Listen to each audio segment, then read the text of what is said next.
na please turn on your video, wag na lang yung audio, for some moments for our invocation and the singing of the Philippine National Anthem. Stay where you are po. Here goes. Here.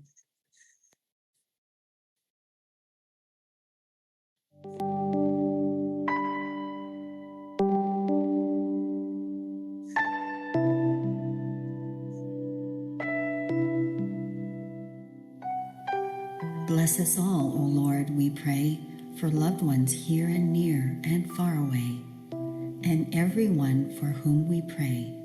Keep us safe each night and day, the homeless who have no place to stay, those who are suffering in any way, the dying, those mourning or grieving, and all who need God's mercy. Keep us safe, Heavenly Father, when we are at home or traveling on our way, or when we are vulnerable or in danger in any way. Most merciful Father, hear us as we pray for the souls in purgatory or who may be sent there someday. Amen. Amen. In the name of the Father, Son, and the Holy Spirit. Amen.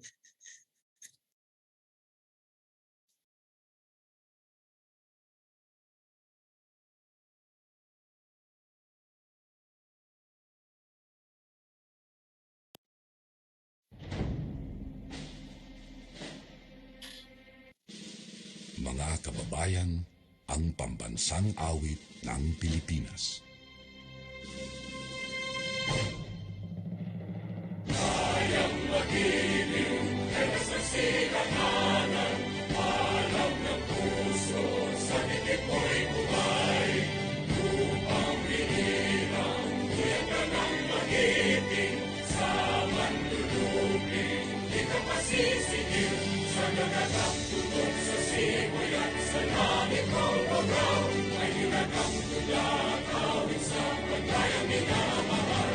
Ang isang ng matawad mo'y tagumpay na nagkikinig, ang bituin at araw niya kailan pa may matiginig. Lumalang araw ng warhabit pagsingka, buhay langit sa piling mo. Ang inigaya na pagkay pag-amin, ang mamatay ng dahil sa'yo.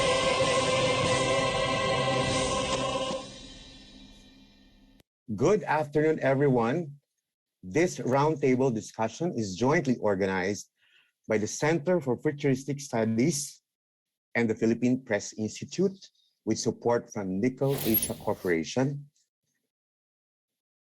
Please welcome the chairman of the Futuristics and former finance secretary, Mr. Roberto F. De Ocampo.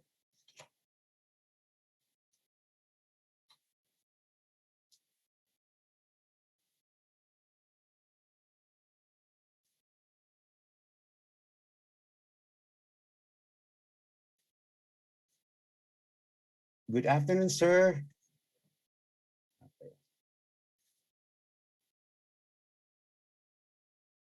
Okay, at this point, I'd like to call the chairman and president of the Philippine Press Institute, also the publisher of Manila Standard, Mr. Rolando Estabilio.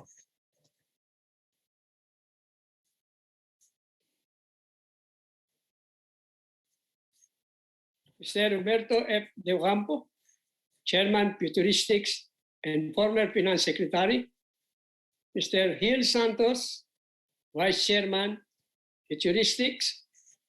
Mr. Martin Antonio G. Zamora, President and CEO, Nickel Asia Corporation, and Trustee, Futuristics.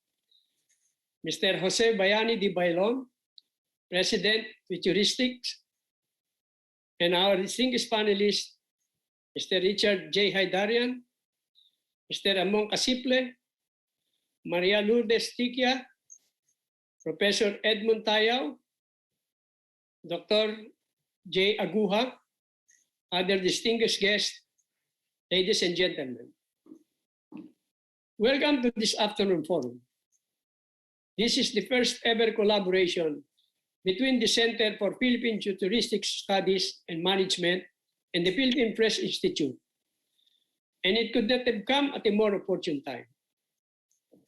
First off, Let me quote the phrase regarded as a Chinese curse. May you live in interesting times. It's a period of confusion and uncertainty, which aptly describes the situation we are in currently. Already hobbled by the debilitating impact of a pandemic, crippling economic slowdown, governing public debt, massive unemployment, polarized society, the last thing this nation needs is a fractured political process. Political developments in the past few days have left many Filipinos outraged, confused, and exasperated, though some perhaps excited. The twists and turns have showcased politics in Philippine settings, bared in its black humor glory. The antics and somersaults of political characters, while perhaps provided a momentary amusing diversion from the depressing health crisis, were for the most part a mockery of our democratic system. The whimsical substitution of candidates is hopefully over. The official list of aspirants for various national and local positions will soon be out. The nuisance ones scrapped from record. It is tempting to think, even comforting, that life will somehow go back to normal as we prepare for the holidays. The more realistic picture, however, is that politics will get noisier, messier, and more frustrating as we enter the campaign period. Party lines have been drawn, with 6 or 7 serious aspirants vying for the toughest job in the land, the presidency. Each one presenting himself as the better alternative to the outgoing incumbent and the best to solve the problems besetting the country. But we have heard their kind before, promising liberation and transcendence, which often conceal new forms of tyranny and irresponsibility. How do we know then this batch is different? Well, we won't until after the fact, after election day. Indeed, we are in a blind spot at the crossroad, as this forum team suggests, as to who among them to bless. Our pick will determine the ease or hardship of the situation for the next 6 years. More importantly, what do we find in the end? A pot of gold or a well of miseries? Surely, the upcoming election is a crucial one, a fork road that may lead us to somewhere or nowhere. Every election is a shot for salvation. Each time, by and large, it has evaded us. Why so? Let us look at our political terrain. Democratic election has 2 fundamental functions: representation and integration. In the Philippine setting, it has failed on both counts, mainly because of the dominance of economic and political elites. A closer scrutiny will further reveal they are of political clans and dynasties. They have entrenched themselves in the corridors of power at the expense of the marginalized sectors. Congress, in particular, placed host to mostly rich and popular members. It is the nexus of local and national elite interests that have blocked efforts at widening the democratic space. The biggest failure of our democratic election is curbing corruption among public officials. Generally, voters assume to abhor corrupt practices and thus expected to deal with sanctions for this politician who steal money from them. Yet, time and again, this assumption is proven wrong every time we go to the polls. Electoral punishment is rather mild, if not totally ignored, by re-electing corrupt officials. In effect, we as voters tolerate corruption. We have been afflicted with this political malaise since colonial times. Ever since elections allowed the landed gentry to fuse wealth and power to grow into a monolith force in government. Ever since patronage became a standard fare in public service. After Philippine elections have served to legitimize and perpetuate elite rule. Ironically, we can excise this social cancer by the same system that gave rise to the oligarchs through the power of the ballot. The forthcoming elections will be an opportunity to do just that. But it needs the nation's resolve to purge this illness before its people can see a new dawn. It is thus our hope that today's discussion on the forthcoming election amid a raging global health crisis will help somehow set guideposts toward this patriotic path. We may not get the entire picture of what's in store ahead, but at the very least, we can take a cue from the insights of our speakers. It is up to us as voters and citizens to factor them in when we go to the polling booth on May 9, when we exercise our right and obligation to vote only the most honest, most deserving candidates who will lead us for the next 6 years. God bless our country. God bless us all. Good afternoon. Maraming salamat, Mr. Estabilio. Sir Rolly, thank you for joining us today, and thank you for the members of the board of Philippine presence who are in the meeting room. And again, maraming salamat sa Futuristics at saka sa board of Futuristics for thinking of this partnership. At this point, I'd like to call the vice chairman of the Futuristics for his remarks, Mr. Gil Santos.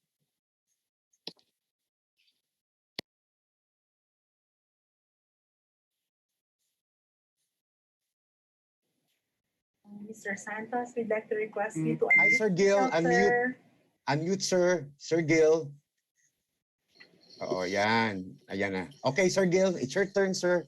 Maraming salamat po, sir, for joining us today. And also to the Board of Futuristics for supporting this partnership, for actually initiating this partnership. Sir Gil, the floor is yours. Okay. Good afternoon to everyone. And it is very assuring and very nice to see old familiar faces after such a long time. Now, what I would like to say is this. We're very happy to resume our partnership with PPI and all the other networks that we have been working with before the pandemic hit us more than 2 years, almost 2 years ago. Now, what we have in mind is to be able to make the public, the general public, aware of all the changes that we need in our culture to be able to bring about the positive changes in our society that we want, including the elimination or at least diminish very much the corruption in our society. Our main concept of transactional and personal political dynamics and economics in this country. Like what Rolly Stabilio has just said, we have witnessed since the colonial times the deterioration of our values in society because of the interaction between the economic and political elite and how they feed on the ignorance, the disinformation or misinformation of all those in the lower levels of the economic strata. Now, we're hoping, and some people tell us we are the hopeless optimists because we never stop. We are hoping we will be able to bring about the changes in our society, including the basic values in our lives to be able to bring about the changes that we want. I only hope that everybody is going to continue his individual and corporate interest in the positive changes that we all commonly want for so long a time. Thank you very much, and please expect more from the Futuristic Society Sun Center and the PPI in this kind of partnership to bring to you what we need to know, what we can verify, and what we can call the truth, balanced and fair truth, not just the truth for somebody or some corporation in the coming years. This is our contribution to our society to look into the future. Therefore, we suggest that everybody look at our history to understand why we are and what we are today, and to be able to look into the future, pick, see what is in for us, and plan ahead strategically to prepare for that future. Thank you very much, and I hope and I see that we can have a very good discussion this afternoon. Thank you. Sir Gil, thank you very much, and really my pleasure seeing you again. I remember our work back in your PPI days, so more of collaborative work with the Futuristics, so more of seeing you again next time. So definitely looking forward to more activities with the Futuristics. Diba, sir? At this Yes. point, wala po ang RTD na to, wala po ang partnership, as I mentioned, without the support of our generous sponsor. Please welcome the President and CEO, Nickel Asia Corporation, and Trustee of the Futuristics. Please welcome Sir Martin Antonio G. Zamor. Hi, sir. Good afternoon to you. Hi, good afternoon. Thank you. And in behalf of Nickel Asia Corporation and Futuristics, I'd like to thank all the panelists and reactors who are joining us today. You know, NAC is very honored to be able to sponsor this very important event. It is important because elections are crucial in any democracy, and an informed citizenry makes democracy vibrant. And when a democracy is vibrant, ordinary citizens, even a corporate citizen like our company, thrives. No doubt, as mentioned by the previous speakers, the future is indeed filled with uncertainty. But we should not be overwhelmed by uncertainty. Instead, we should grab hold of the future and shape it as much as we can. An election is one way to do that. At NAC, or Nickel Asia, we have crafted our One NAC vision with a plan for the next 5 years. It is what our shareholders and stakeholders deserve from us. And as a country, we need to do the same. And as citizens, it is what we should demand of our leaders, to show us their plan for our future. With that, I am excited to hear the thoughts of our panelists and reactors, as I hope all of you are as well. Thank you very much. Back to you, Ariel. Maraming salamat, Mr. Zamor. Kami po ay nagaganap na kasama namin. Kaya I hope you stay tuned until the end of the program. Thank you very much, Nickel Asia, not just for supporting this, but really leading the way to show the public what responsible mining is all about. Mabuhay po kayo at ang Nickel Asia Corporation. At hindi po siyempre kompleto ang ating line-up na magsasalita kung wala po yung very good friend natin. Friends ng lahat, friend ng lahat, di ba? To introduce us to the event. Bakit nga ba may event tayong ganito? Mag-year-end na lang ano, but really a fitting year-ender. One of the fitting year-ender activities namin sa PPI. Please welcome the President of Futuristics, Mr. Jose Bayani Bailon. Hi, sir. Good afternoon. Good afternoon, Ariel. I am the one standing between our participants and the speakers, so let me be brief. No, it's a pleasure to see everyone from Futuristics and from the PPI. It's a pleasure to see Futuristics back on its feet. You know, Futuristics was founded in the 1980s by my first boss, Enrique Zobel, and the Filipinas Foundation. And they had a very good run. They had research, they had publications, etc., etc., etc. But over time, nawala sila. No? And in a way, this forum is a testimonial to our speaker, earlier speaker, Gil Santos, who was both a PPI executive director and who kept Futuristics alive, no? With the help of Chairman Bobby De Ocampo, unfortunately he's not here, and Tony Calao, General Valeroso, and even Connie Yuchenko Gonzalez. Gil kept Futuristics alive, and that's why we're happy to partner with PPI, of which he was also part. Yeah. In the 1980s and the 1990s, Futuristics had this event. No, it was a election forecasting by the great Tony Gatmaitan. No, I miss that. I used to enjoy that, and that's why we thought of doing something like that with you. And of course, as a company, we had our president talking about the future. I mean, what better way to put everything together?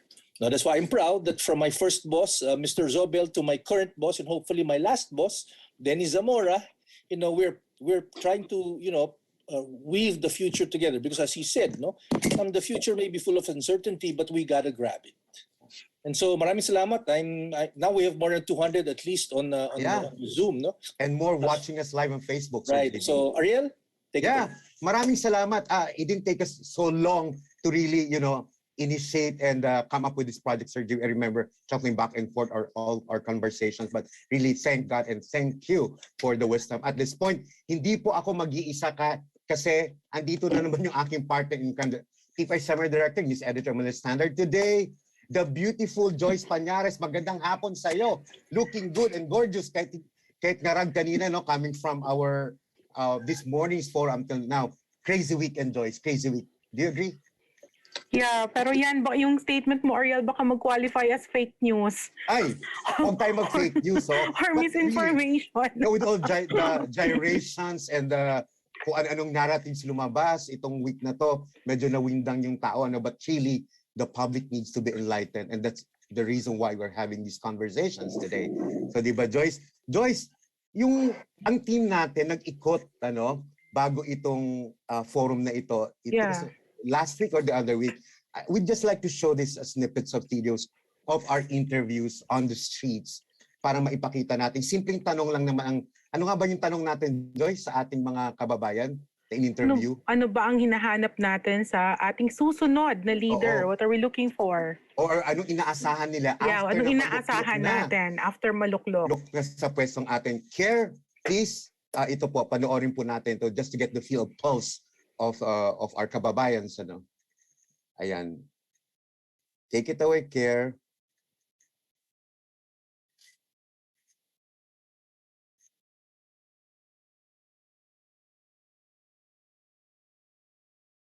Ayun.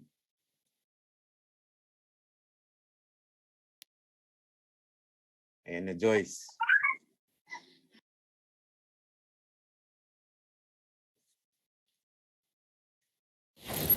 Alma Papa, inaasahan ko na ang mahalal na pinuno ay magiging sandata upang mayangat ang bawat antas ng pamumuhay ng bawat Pilipino.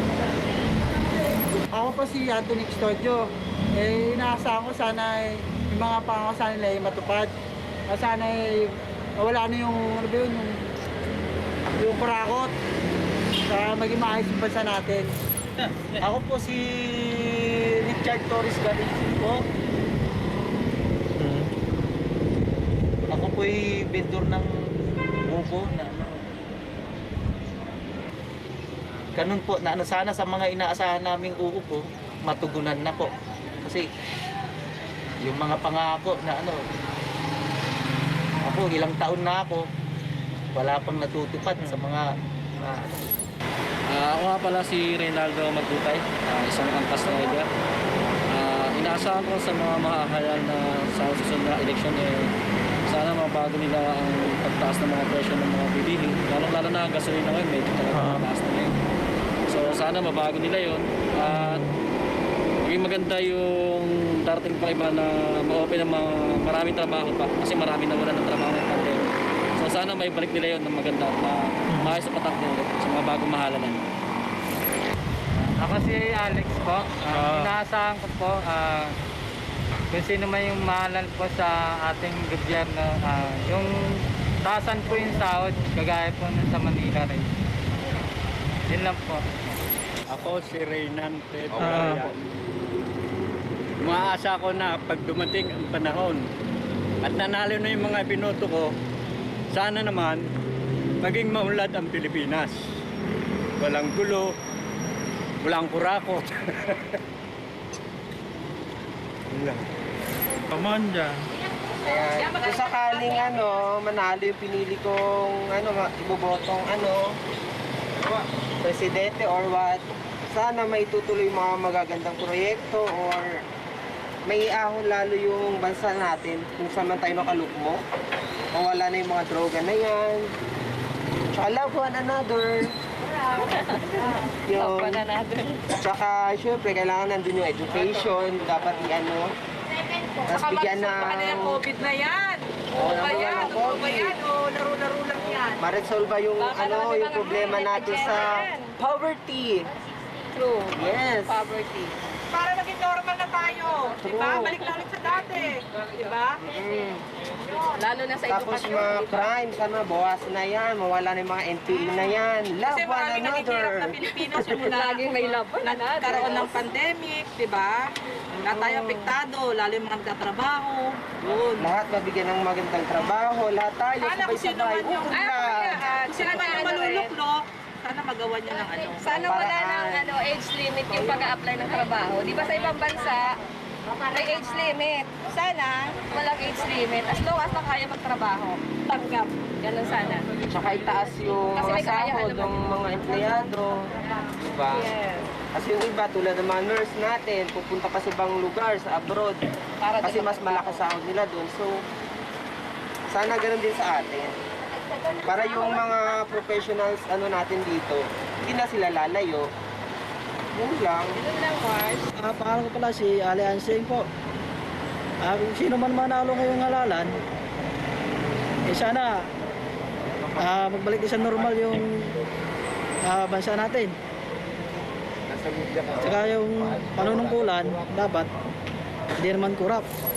Ako po si Carlos.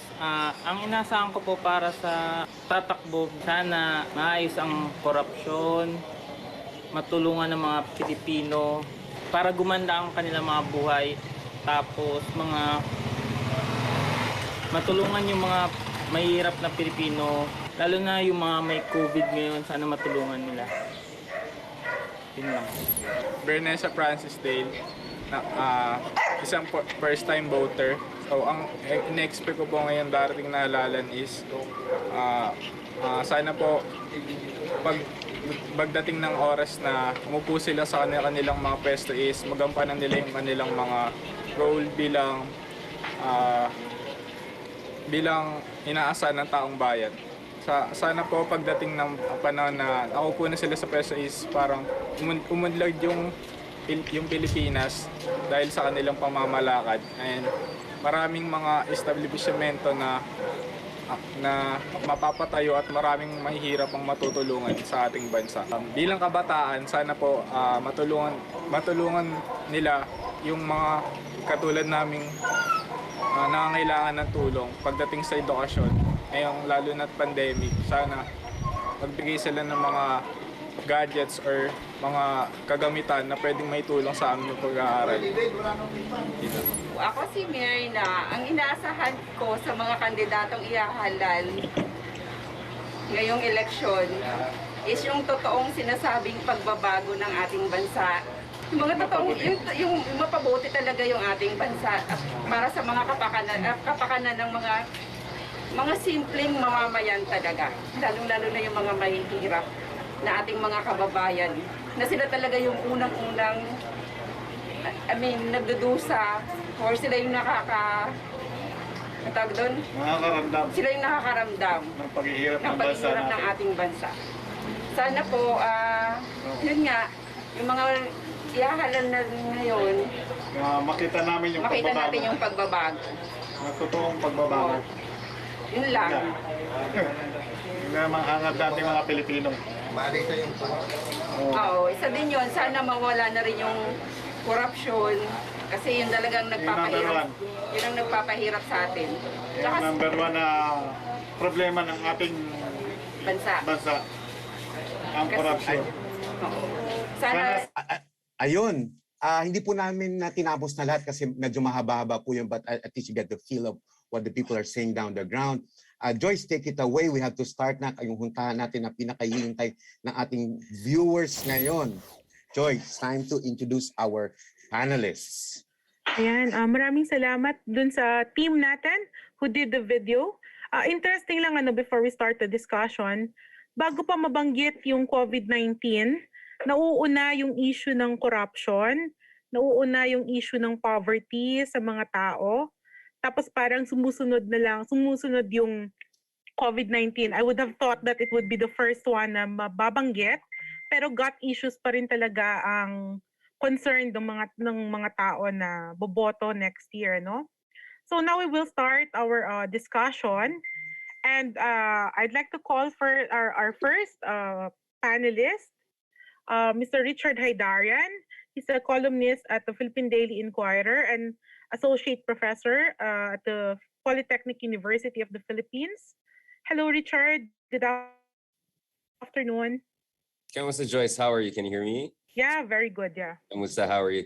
Thank God this webinar is on Wednesday, not yesterday or the other Oh, day. yes. At least nakapagpahinga tayo. Maraming salamat for the kind invitation. As I told Ariel earlier, I'm not sure I was needed in this panel. You already have Malu, Ramon, Prof. Tayo. I mean, these are really people who are the leading pundits in the country as far as the politics is concerned. But let me just try to give some my own 2 cents on these issues. I mean, of course, I'm going to try to keep it as short as possible. You're free to read all my interviews and works, Nikkei Asia, Monocle Magazine and Inquirer. I have written on the latest circus in our politics. Just to go to this issue, in social sciences, we don't have anything such as prediction, right? Because we're dealing really with complex systems. It's really hard to come up with any prediction because it's hard to really pin down variables. But what we can have is probabilistic analysis and scenario building. And I think that is what we have to do in this kind of futuristic analysis, among other things. I want to just discuss 3 issues here. And it's really on the issue number 3, where I'm going to look at the long-term challenges to the Philippines.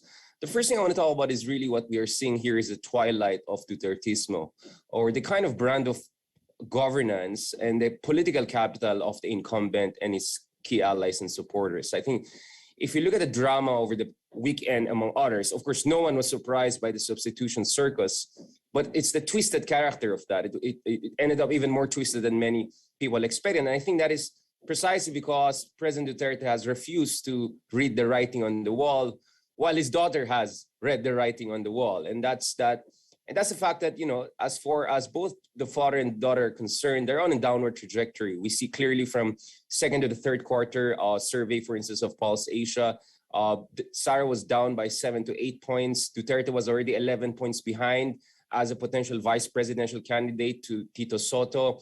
We see Duterte's numbers double-digit down over the past few quarters in terms of his approval ratings.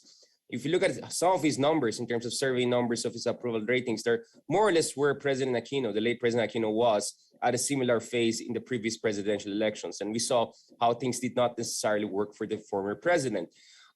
We also see here that, I think, yes, there's an element of time that our presidents, when they enter their lame duck years, tend to go through the same motions.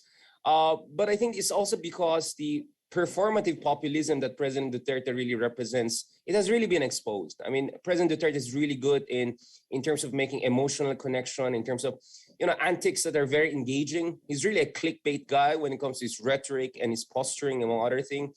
But, the reality is that it's increasingly hard for people to deny the facts on the ground. And the facts on the ground are very much attested by practically every major international index, which shows that the Philippines, even compared to comparable countries in the region and beyond, has been among the global laggards. And it has actually ended on the bottom of, I think, both Bloomberg and Nikkei Asia index. We can debate about each of them, but I think that the pattern is pretty clear. The Philippines is underperforming compared to a lot of its peers in the region and other developing regions of the world, right? Now, over the weekend, I think, Sara Duterte kind of realized that the momentum is no longer on their side. And I think that's why she was convinced to rather settle for the vice presidency. Also, a part of me feels that perhaps it was better for her to just stay in Davao, because I just don't see settling for the silver and an uncertain one was really the best choice for her. And, many people perhaps on her side were also very disappointed with her not going for the gold. But I think she really saw the trend lines, and that's not really in their favor. While President Duterte is insisting that still the Dutertes can keep the power among themselves. And if Sara is not going to do it, then he's going to settle for his less viable, but perhaps Plan A, which was really Bongo and himself, kind of a tan democracy. Well, he settled for the Senate because I think he's also realizing the vice presidency is very highly contested race, and he didn't want to go against his own daughter. So I think really the story here is that, Dutertismo is in its twilight, and President Duterte is refusing to accept that. And he still has tricks up his sleeve. So I'm not completely counting out President Duterte or Senator Bongo. They can still introduce some curveballs into these elections. But this brings me to the second issue, which is increasingly it seems the Dutertes are serving as a curtain raiser for the Marcoses. Perhaps if a historian is going to write on the Philippines 10 to 15 years from now, or even 50 years from now, he might, depending on how things are going to turn out next year, he might just see the Dutertes or President Duterte's term as a prelude to the return of Marcoses. So almost exactly 30 years since the return of the Marcoses from their exile. And if next year they're victorious based on the trend lines we see, and he doesn't get disqualified, I know Ramon has said a couple of things on that. I'm looking forward to hear his point of view on this issue. Assuming they pull this off and maintain their momentum and he doesn't get disqualified or anything like that, he's going to be the president almost exactly 50 years after the declaration of martial law. And I mean, if you look at it, I know, I remember one of our speakers a while ago said something about disinformation and misinformation kind of influencing the votes of people on the lower rungs of the socioeconomic class. I agree and disagree with that, because if you actually look at it, well, a lot of disinformation and misinformation is coming from certain camps. And if you look at the Marcos and Duterte base, one of their most enthusiastic base, this is based on the numbers we see, actual data we see, is the middle class or the new middle class, depending on how you want to define it. And in fact, if you look at Bongbong Marcos, he does very well in the most industrialized regions of the country, in the NCR, Balanced Luzon region, and the Cordilleras, among others. So, this is not a question of, essentially the poorest of poor falling for disinformation. We see that, in fact, the more developed regions of the country and more well-off, actually, demographics tend to be also very attracted to the Marcos brand. And if we're to believe some of the latest surveys, Marcos, in absence of Sara, is cornering close to half of total votes. I think 47% in the SW surveys alone. And I expect him to be in the range of 30 to 40% in the Pulse Asia survey in the fourth quarter of this year. Now, this is absolutely not surprising. As I wrote in my book with Palgrave Macmillan, The Rise of Duterte a few years ago, if you look at the surveys by Pew Survey and World Value Survey, 8 out of 10 Filipinos have said that they're open to a strongman leader, to an authoritarian leader who can provide more decisively public services and law and order. So a lot of Filipinos are suffering from what you can call democracy fatigue, assuming the Philippines was really a democracy after the fall of the Marcos dictatorship. And for the Marcoses, this is also a matter of historical vindication. Imelda Marcos is 92. I don't think they want to wait another 6 or 7 years before they have their next chance. So I think she really wants to go back and have her moment of vindication as soon as possible. Marcos himself, Bongbong, is already in his close to mid-60s. I don't think he wants to wait. So I really don't expect the Marcoses to give up on this race. And I think they're going to fight to stay in this race and decisively win this race, and essentially also overcome their defeat in the last election cycles. Now, clearly, there are many factors that contributed to the rise of the Marcoses. It's not just one factor or two. You cannot just reduce it to online disinformation or misinformation, although that's to a certain degree a fact. And I think if you go to places like YouTube, for instance, there's barely any kind of countervailing force to all of so-called golden age propaganda we hear about the so-called Marcos era of greatness. But the reality is that, as Freud said, the two toughest professions are education and politics. And I think on both fronts, the post-Marcosian EDSA regime has failed. If you look at our judicial institutions, for instance, in terms of questions of accountability and justice, we have multiple convictions against key members of the Marcos family, and yet none of them have served any sentence or punishment, which allowed them to kind of portray the whole thing as a kind of a political circus. Educational institution, I come from Baguio, so it was not really until I studied in UP and really got to get proper historical education that I got to understand what on earth was happening during the Marcos years, right? I was literally born in Marcos Highway based on the narrative of my mom. So, I come from a place where, we didn't have a most accurate understanding of the past. And I got that only in the university level. So that kind of critical thinking and a kind of a proper understanding of what happened during the martial law years, unfortunately, I don't see that reflected in our basic education. And in many ways, we're paying back for that in terms of the resurgence of authoritarian nostalgia. So maybe Dutertismo is out, but Marcosian kind of nostalgia, authoritarian nostalgia is very much powerful. But let me really go to the last part of my presentation, which I think is the more quote-unquote futuristic part. I think in one way or another, populism is here to stay, no matter who wins, no matter where Dutertismo ends in a year or so. Max Weber, the German sociologist, talked about three types of leadership, right? Traditional, charismatic, and rational and bureaucratic. I think what we're going to increasingly see is a combination of charismatic politics and bureaucratic rational politics.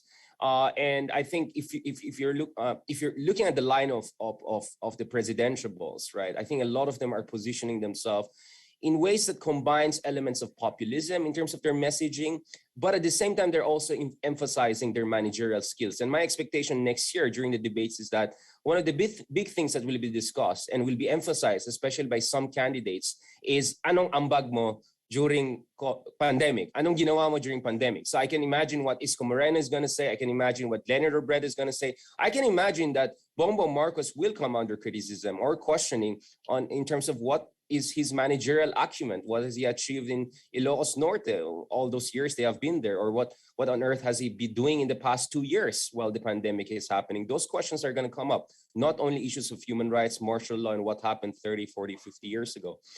Of course, all of this is also tied to the issue of post-pandemic recovery, as gut issues have always been consistently top, except among ABC. So in the Pulse Asia survey, at some point among ABC Filipinos, law and order issue was actually one of their top priorities. So we have to have a quite nuanced understanding of the data here.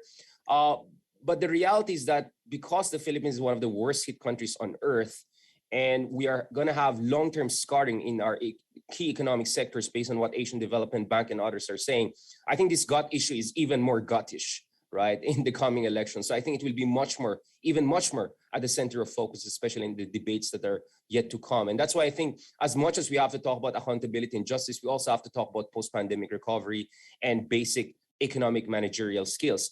But, my concern is this, and this is where I will try to end the discussion, but I think this is where it really becomes a more future-oriented scenario building analysis is this.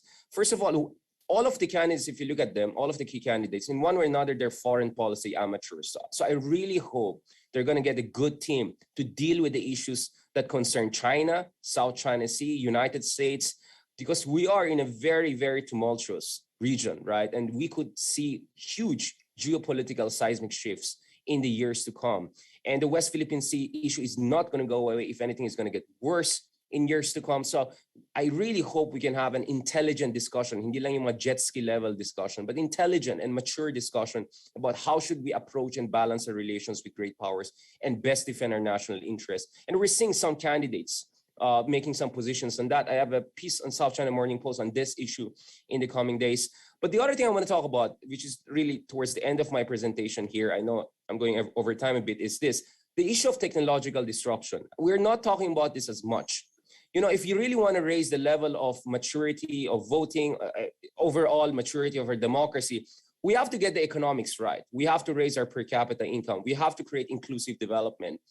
My worry, though, is that the window is closing on the Philippines. If you look at the forecast by the International Labor Organization, 135 million jobs could be lost in the next decades or a decade or two, based on some projections by Kai-Fu Lee, among others, with the advent of artificial intelligence and with the advent of fourth industrial revolution.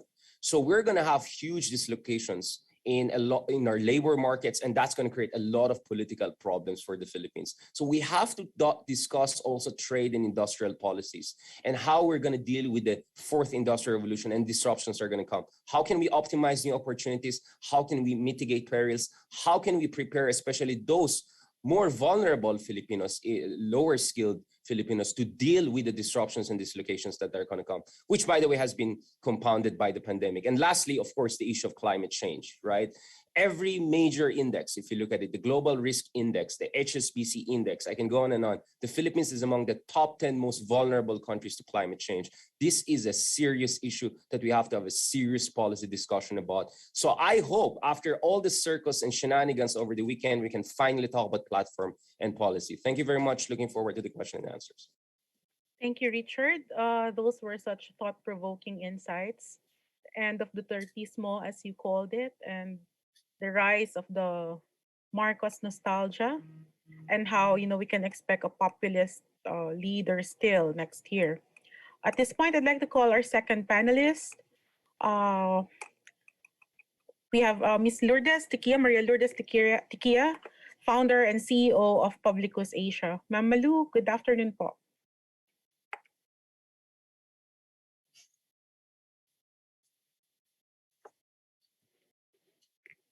Hold on, baka naka-mute pa si Mama. Wait lang. Ayan. Nagsasalita na ba siya? Ma'am Malu, unmute please. It's supposed to be Mr. Casiple after Richard, but we're still waiting for him. So we're calling you now. Okay. Sorry. Yeah. Sorry, I just have to. Can you allow me to share my screen? Oh, yes, ma'am. Sure, of course. Care will give you access po. Okay na po, ma'am. Okay, hold on.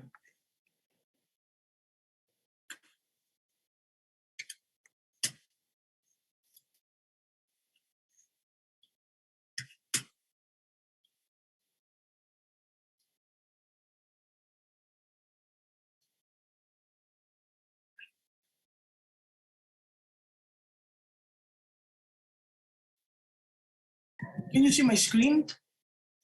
Wala pa. No. Oo. Oo. Wala po ma'am. Not yet. Naka-enable naman siya on our end. Yeah. Ayun. There you go. There you go. Yes. You can see it now? Almost coming out. Almost. Okay. Ayan na. Konting ano na lang, Miss Malu, konting kembot mo na lang. Konting kembot na lang. Kembot na lang. Oh, there you go. Yan. There you go. Perfect. Yeah. Go ahead, please.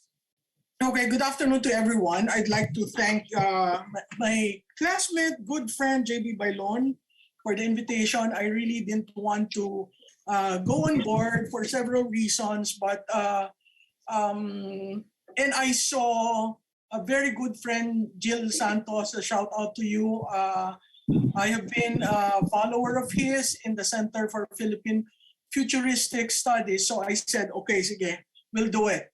So I'm going to present a more detailed manner of the topic that was given, and it is Philippines at the Crossroads. What lies ahead after the May 2022 election? So this is after. So let me start off by discussing, and I will use the framework of futures thinking. The coverage of my talk will be around these topics: futures thinking, Marcos and two Dutertes in the executive and the legislative branch, and of course, there is PGMA in the House. Rebuilding the economy, learnings from the pandemic. I beg to disagree that we're in a worst case scenario, a worst case situation today. The structural transformation that we need to do. And this pertains to the fact that we've never really had political reforms since 2010. The real political reform that was enacted from 2010 to 2016 was BARM, the Bangsamoro Autonomous Region in Muslim Mindanao. But about political reforms, etc., there was an attempt towards the end of the Aquino administration for the party reform bill to pass through the Senate, but it didn't pass. And to a certain degree, what we are seeing now, although we tend to put ourselves down about the substitution, it's all in the Omnibus Election Code. So it's something that has been there. It has always been used by the local government candidates. And if you're looking at the substitution as the worst practice, I think you should also consider the back door from the Senate to a national position. And if you lose, you go back to the Senate. I think that in itself is more problematic than the substitution itself. And then I will talk about ending insurgency. It is an issue that has been with us for the past 54 years. And we owe it to the future of generation of this country to get it done. And of course, Mindanao and poverty. Okay, so I know there's a time limit, so I'll just go through it. What happened in the past few days? PRRD moves through everyone with the opposition becoming a non-factor. The drama that unfolded over the past few days pushed all other candidates to the periphery as mere observers. All the momentum and the buzz candidates generated over the past quarter dissipated in the drama. The lights, the click lights, the center stage were all focused on Duterte. Okay, what is future thinking? Future thinking is a framework that I will be using here. Since this is a Futuristics study group, let me present to you future thinking is a future-centered approach to long-term strategy anchored in understanding the driving factors and the context of different scenarios. And we need that in order for us to move forward and avoid future shocks and create disruptive innovations.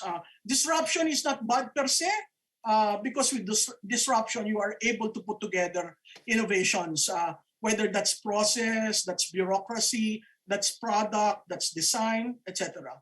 So principles of future thinking, we know for a fact that future is not predictable. The future is not predetermined, but the future can be influenced by individual choices. And here I will show you the first curve has something to do with the second curve.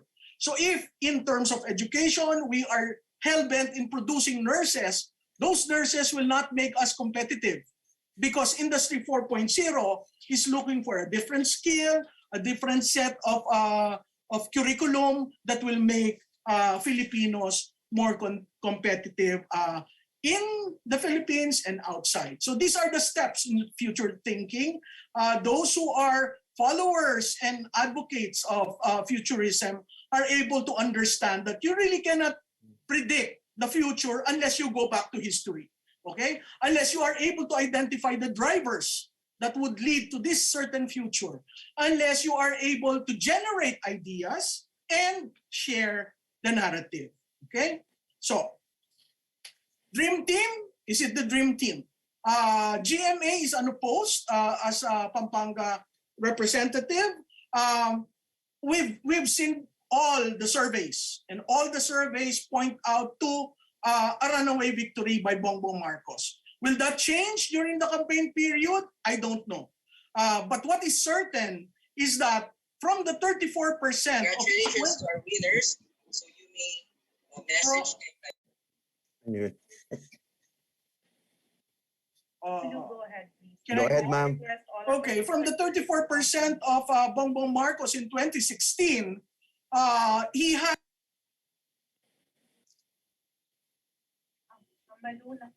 Nakamute po kayo. Ma'am Malu, sorry, nakamute po kayo, ma'am. Pa-unmute na lang po. Ma'am Malu. There you go, ma'am. Okay na po. So going back, before I was, so BBM has 34%, while Vice President has 35% in 2016. That 34% is still in the 49% of Mr. Marcos. So his base remains. And that's a base that wants to prove to everyone that we were cheated and we want to ensure the victory of our candidate. It's a solid base. That explains why the trajectory is very high. Now, as far as Vice President Leni Robredo is concerned, from 35%, we're looking at 18%. Sana punta yung 18%. But may pagbabago sa kanyang base. That can be explained into several reasons, several causes, but I do not want to venture. It's just that I would want to register here that 18% of the 35% base is gone insofar as Vice President Robredo is concerned.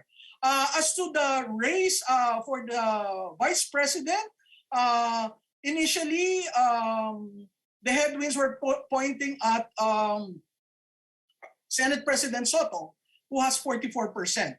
But it has Sara Duterte, by the declaration and the filing as Vice President, has changed the ball game.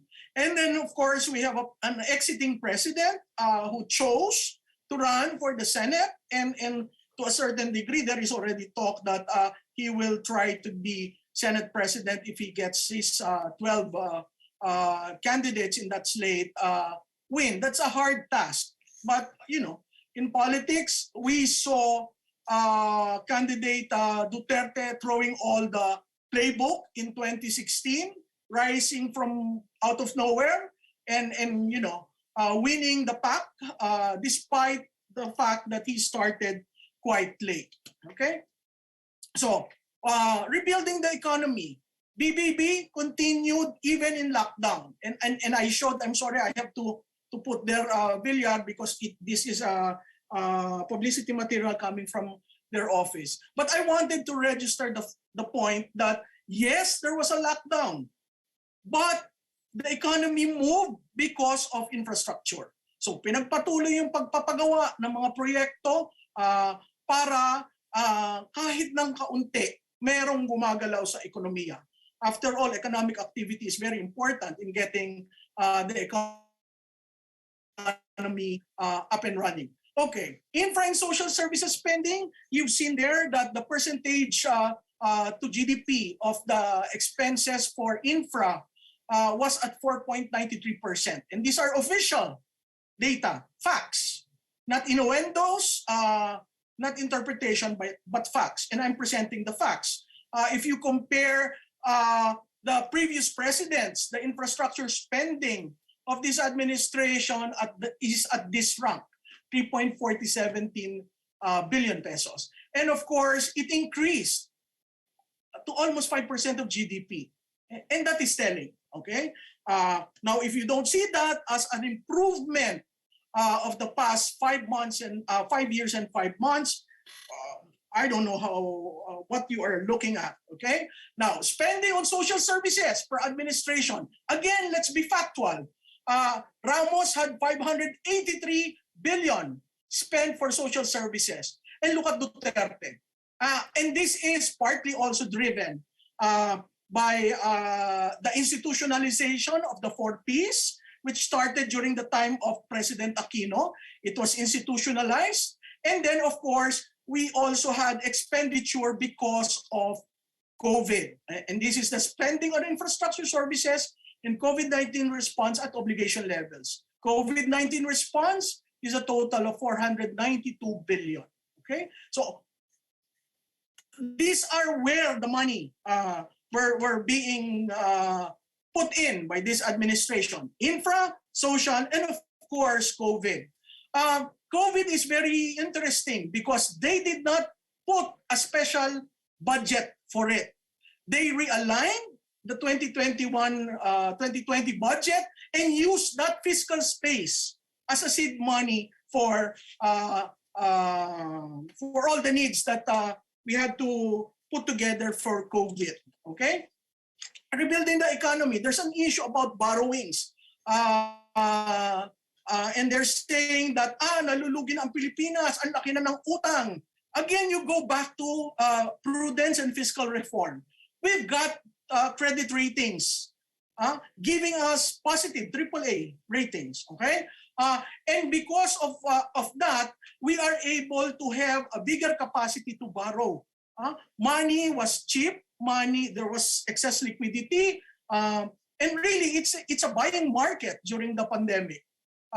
So this one would tell you the average GDP growth throughout the term was 6.62, and the real GDP at the end of the term was at 19 billion. So the capacity to loan was there. We are able to pay it. And my next slide will show you that the debt to GDP ratio is at 39.6%.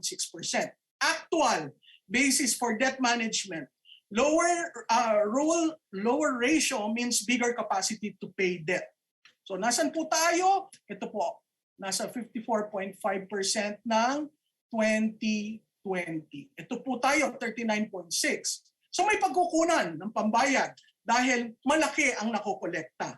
Okay? Now, steady ang pagbaba ng bigat ng ating mga utang. The interest payment to ratio recorded its lowest under PRRD at 9.5% in 2019. We are therefore spending more for projects and initiatives than just paying debt. Okay? Again, these are facts. This is a Bangko Sentral presentation by Governor Ben Jokno, and he was looking at the macroeconomic prospects, and he was saying the fundamentals are very sound, but the momentum is very tentative. Why? We're not even sure if there's going to be another variant, right? The second is this fiscal support. The budget is still being passed. The monetary, on the other hand, the monetary policy has been extended. The monetary coverage has been extended by Bangko Sentral. And of course, the vaccine program. Of late, we will have a national vaccination program on 29 November. Okay? So, is the economy opening up? This is proof that it is opening up. 36 Philippine provinces open for the fully vaccinated. Wala na hong RT-PCR, antigen required. Okay? So, the more the provinces are able to open, the better for the economy. But what are the lessons about the pandemic? One is our logistics and supply chain sucks. So we really need to build that, because we saw when Metro Manila fell down, food supply was compromised. So that is another plan. The other plan is really the use of technology. We saw the birth of small SMSE online. We saw other industries relying on orders growing, yung Grab, yung hatid ng mga pagkain, etc., etc. So, structural transformation, as I said, political reform has not been there for the past 2010. And if the dream team, as being presented, will win by May 2022, expect the following. Parliament lost by 1 point, one vote in the Constitutional Commission of 1987. They will revisit the Parliament. They will revisit multi-party. They will insist on a two-party system. And I think it is about time that we learn that putting together the executive and the legislative branches of government is very crucial to development. Now, federalism, there's a call for that. It has been there. When GMA was speaker, she led 2 resolutions on constitutional change. But again, do we jump to federalism or do we transition? There has been talk and several ideas has been discussed. There's a suggestion for the island federalism, Luzon, Visayas, Mindanao. So the economies of scale will be enhanced and the poorer provinces can be helped out. And of course, there is this suggestion by the late Senate President Nene Pimentel to divide it according to the regions. After all, federalism is not new. If you look at the AP study in 1970 on the creation of regions by then President Marcos, it has already came up with a blueprint for federalism. Okay. Next slide. Ending insurgency. And I'm using this because I was so surprised by the filing, by the substitution of General Parlade. And this quote struck me as something that signals something. If you're into future study, you would see, why did he file? Of course, the framing would have been the end of local insurgency. But why would he pick this statement? Okay, and I'm using these 3 next slides. These are initially it was confidential, but it was already made public. So this is the National Task Force framework. Okay, there's democracy, security forces, bureaucracy. Compare it to the local insurgents. Okay, this is telling. So when I was the speaker of the Philippine Army on misinformation and disinformation, I used this slide to them. How can you not win if the ratio is 95-1? What is going on? Why are we not winning? Why are we reaching 54 years to deal with the problem? And the problem essentially is poverty. You cure poverty, you somehow make a sense of it's not going to be a military solution that will end this. And of course, this is how they lay out. Government of the Philippines talks about democracy. Communist group talks about communism. And communism is already dead. Okay? Communists are capitalists these days. So again, why are we still stuck to the same narrative that happened 54 years ago? And of course, this is a declaration they made. Why is insurgency, controlling insurgency very important? Because of poverty. And where is poverty so palpable? It's in Mindanao. Look at this comparison. Luzon has a subsistence incidence among families, among population. The Philippines is 5.2, 2018 upgraded. Look at Mindanao. Mindanao is poor. Most of the top 20 provinces who are poor are in Mindanao. Take this case. Number 1 is Basilan, Lanao del Sur, Sulu, Agusan, Cotabato, Davao Occidental, Davao Oriental, Dinagat Islands. Seriously? You think the 6 years of a Mindanaoan could have solved this? No. I personally want a Mindanaoan. Why? Because the Luzon lens does not take into consideration Mindanao. Yes, Mindanao is 24% of the votes and Luzon is 56% of the votes. But Mindanao also pays the same debt as Luzon. So why are we defining all our development in terms of a Luzon-centric lens and forgetting that, oh, by the way, Mindanao is the one producing the food, providing food security. And this is from the PSA, which is the full year 2018 official poverty statistics. Look at the colors. Poorest are the red. Number 2 are the orange. Least poor is green. Where is the green? Where is the red and the oranges? They're all in Mindanao. So we cure poverty in Mindanao. We cure poverty in the Philippine, in PH. Okay? So my last slide is, I think I'm on my last slide already. So I would leave you with this photos. No, this one is, I just inserted this when I heard Mr. Hadrian. No? Again, let's not put, we keep flagging ourselves. Sino ba magbubuhat ng bangko ng Pilipinas? China? Amerikano? Sa tingin ko dapat tayo magbuhat nun. At tayo magkakasama na tutulong para maiahon ng ating bansa. Because I surely do not want the future generation to blame my generation for not doing what we should when the time was given to us. So this is Carl Chua, our Secretary for NEDA, and it was a good news. We got 7.1%, so if you total it off, it would round up at the end at 4 to 5%, not meeting the 6%. But it's something to be happy because we came from a global pandemic. It's not, when people say, wala naman plano yan, walang playbook, walang ano. Seriously, to have those vaccines coming from different countries using diplomacy, I don't know where you're coming from. So I will leave with this. This is Cebu Cordoba, which happened within the term of the president, done by the private sector, PPP.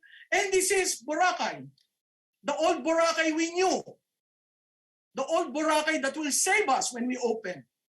Okay? So these are very telling stories. And there's so many stories that can be told. It's just that the politics, our politics sucks. But at the end of the day, I respect the voters, I respect the mandate, and I respect the institution. Thank you very much.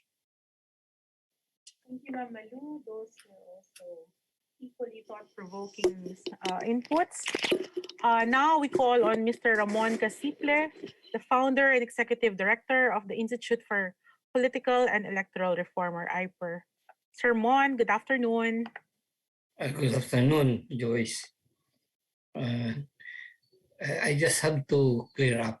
I'm not representing IPER here Okay, sir. because I'm not anymore the executive director of IPER. I just had my operation 1 year ago, and I'm basically taking the time to shore up my strength and all. That's why I can actually go here and do many things because I do not have any work at this time in terms of the institution. But anyway, the whole topic is basically up to date today, and that actually, as I understand it, you want basically updating because if you have not noticed it, it's still going on even after the end of the substitution. This is the deadline already, but nobody can still be sure that candidates are already in place. That's why we may still have more drama than before. And this is basically my topic today. But before I present anything, I would like to ask if any of you had any urgent or major topic that you want, because this is still a continuing process now. We have not finished with the selection of candidates. That's why I don't want to present a definitive list at this time. The election is not yet over in terms of actually taking note of the who are running and who are actually just still negotiating.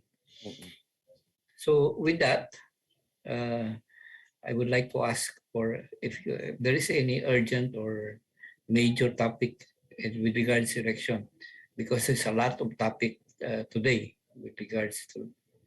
Joyce, I think Sermon already mentioned about the issue of substitution. I think it's a good topic to be touched on. Yeah, Sermon, since you mentioned it already. Sir. Saka more or less, the next round of substitution will already involve the death of a candidate or the final disqualification. So parang medyo a bit firmed up na rin naman po ang ating listahan. Well, as of today, yes, merong lumitaw na mga list, pero hindi pa i-announce publicly kung ito na nga ba talaga yung mga ano, no? Pero let me put up the list as of now, ano? Basically, there are two groups. We don't have any political parties actually to speak of. If you look at those who actually became involved in these negotiations, parties change, not only the candidates, and nobody can still be sure what name these candidates will be using. For example, Vice President Lenny Robredo,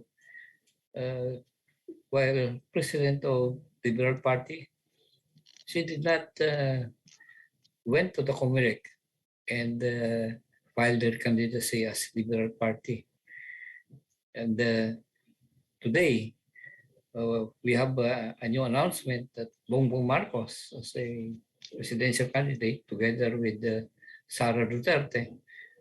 We don't know, although Bongbong has a party, but I don't know if Sara is a member of that party. She is identified in the news as having joined Lakas, and Lakas is not the party of Bongbong Marcos. That's why it's better as of now to stick to names, meaning the candidates themselves. And we have to wait when there is a formal announcement by tandems. In fact, the tandem today is not yet, I think, final. because I'm still waiting for the Duterte camp. That is the PDP Laban Duterte camp. So if any announcement is coming with regards any candidacy, because they are supposed to be putting up Sara Duterte before. They're trying to get her to be the presidential candidate. And what we have now is there is a Bongbong Marcos Sara Duterte as vice presidential candidate. Of course, the other groups have already finalized, I think, for the moment, their own candidacies, and we can discuss that. Of course, Leni Robredo is the presidential candidate of a coalition again, not the Liberal Party. The Liberal Party has not made any official announcement, and she has not signed up with the COMELEC as a Liberal Party, even if she is the president. But they are a tandem with the LP president, so that's one. Then we have the tandem of course, Manny Pacquiao and Atienza. But we don't know yet if they are not supposed to be using PDP Laban, even if there is a faction there supporting him. They have a different party, which I think is a temporary one or a bit related to the negotiations. Of course, we have the Lacson and the Soto tandem. It's not also a party, although they're identified with the Nacionalista Party possibly. But the one thing that is outstanding in this election, nobody actually is filing any candidacy as a party. In fact, party names are being part of the negotiations. And we don't know who finally are the parties that will be involved. We have to wait.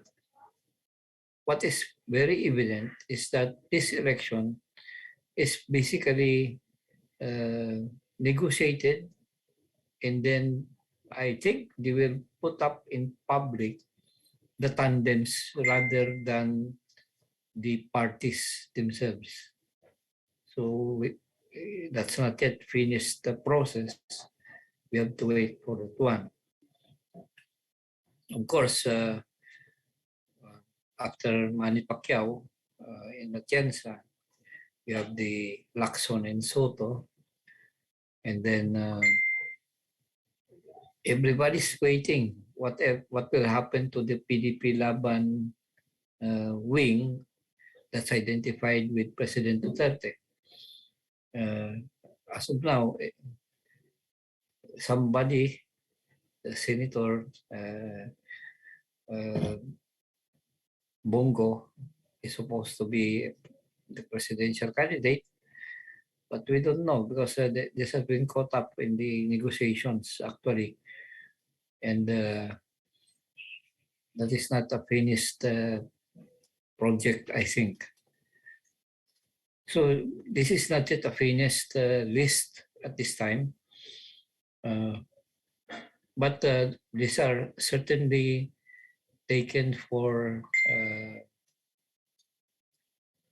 more or less the tandems would be the ones that we have to attend to or take note of. It's awkward actually because the tandems have not spoken about any party and what they are representing, etc. But as of now, let me repeat that again. We have Leni Robredo. She has her own vice president and a list of senatorial slate. And then you have Lacson with Soto as vice president. Then you have Marcos with Sara as the vice president. And we are waiting for this Bungo. And I don't know if who is the vice president at this time. It is still not a finished process with the group. What can be concluded from this presentation? This is already late in in November. We're supposed to be final list already. We will have to analyze if the eventual tandems will firm up to include the parties and the coalitions that will be presented. But as of now, these are the standing of the presidential, vice presidential race. At the senatorial level, more or less, they are already listed. But one thing that is for sure, there are several names that came up in 2 or more senatorial lists, because these individual senatorial candidates are making their own negotiations with the various principal presidential candidates to be included in their particular tickets. So it's not proper to talk about the senatorial candidates at this time. In fact, the whole thing should be something that should be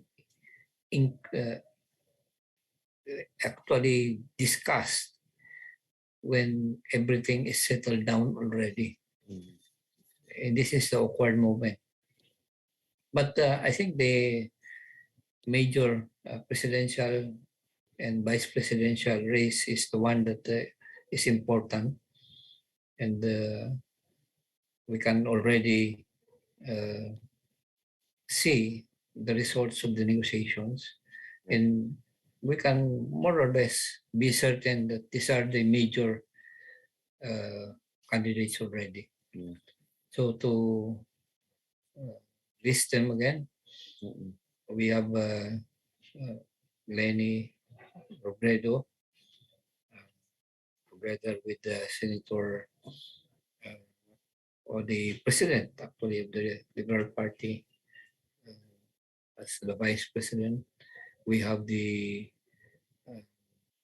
Bongbong Marcos and Sara Duterte as vice. We have Lacson and Tito Soto. Tito Soto.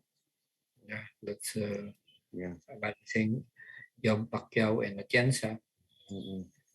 Basically, these are the main in the list.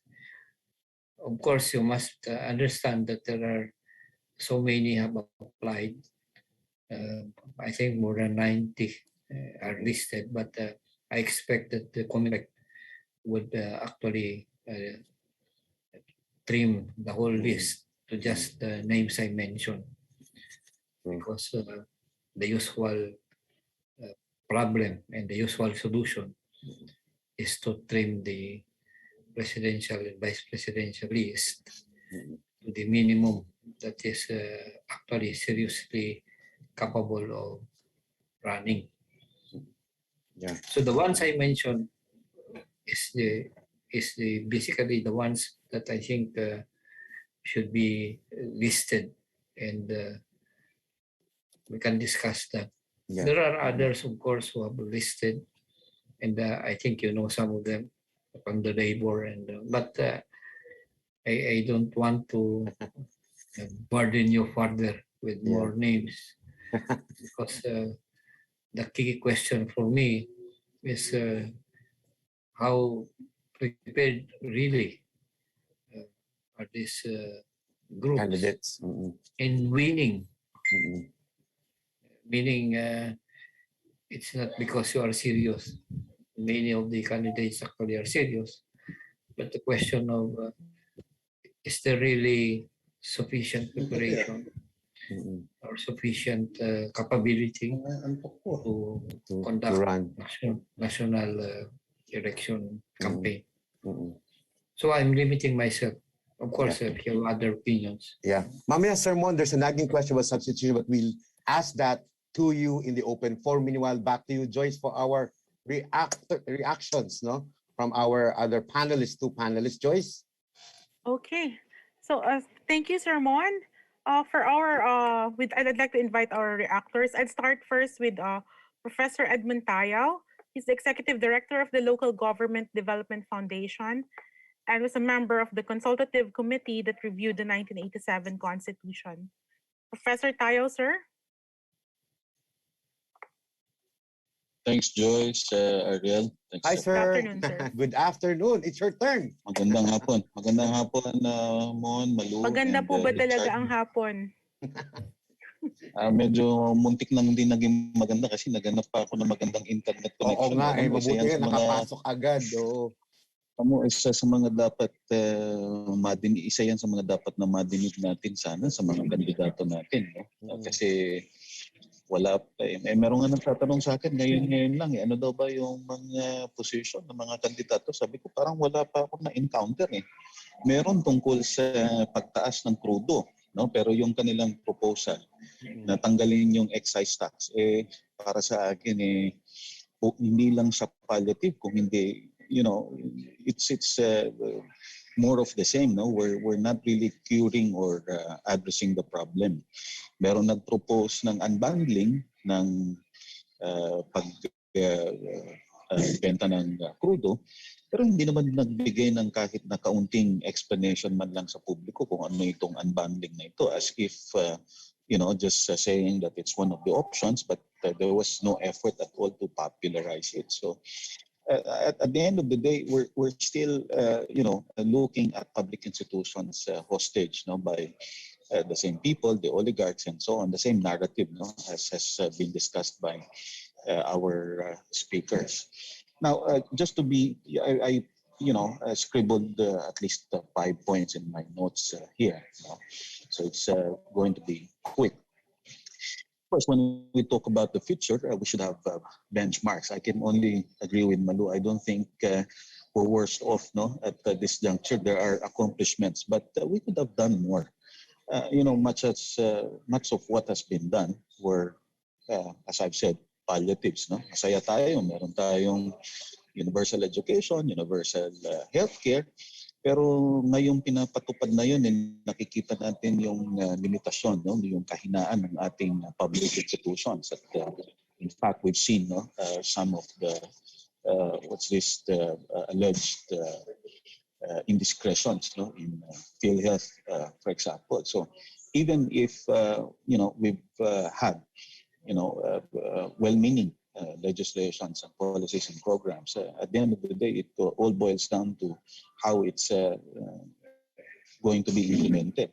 Parang yung anti-destructive driving law lang yan. Nung ginagawa na yung IRR, biglang iba na pala yung pinapatupad na batas. So you can very well see that at the end of the day, it's really the setup, the kind of politics that we have. So whatever is happening right now, the use of every possible gimmick is only because of the kind of politics we have. I no longer refer to it as a system, in fact. I even thought of it as an indication of regression, as I wrote in an online news site.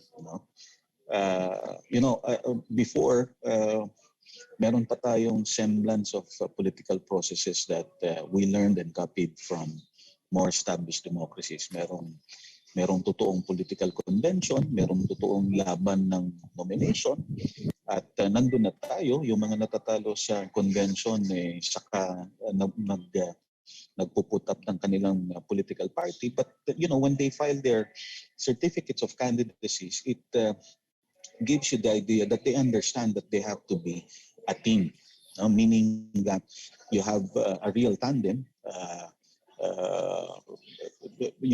under a particular political party. Ngayon, lahat sila individual candidates, no?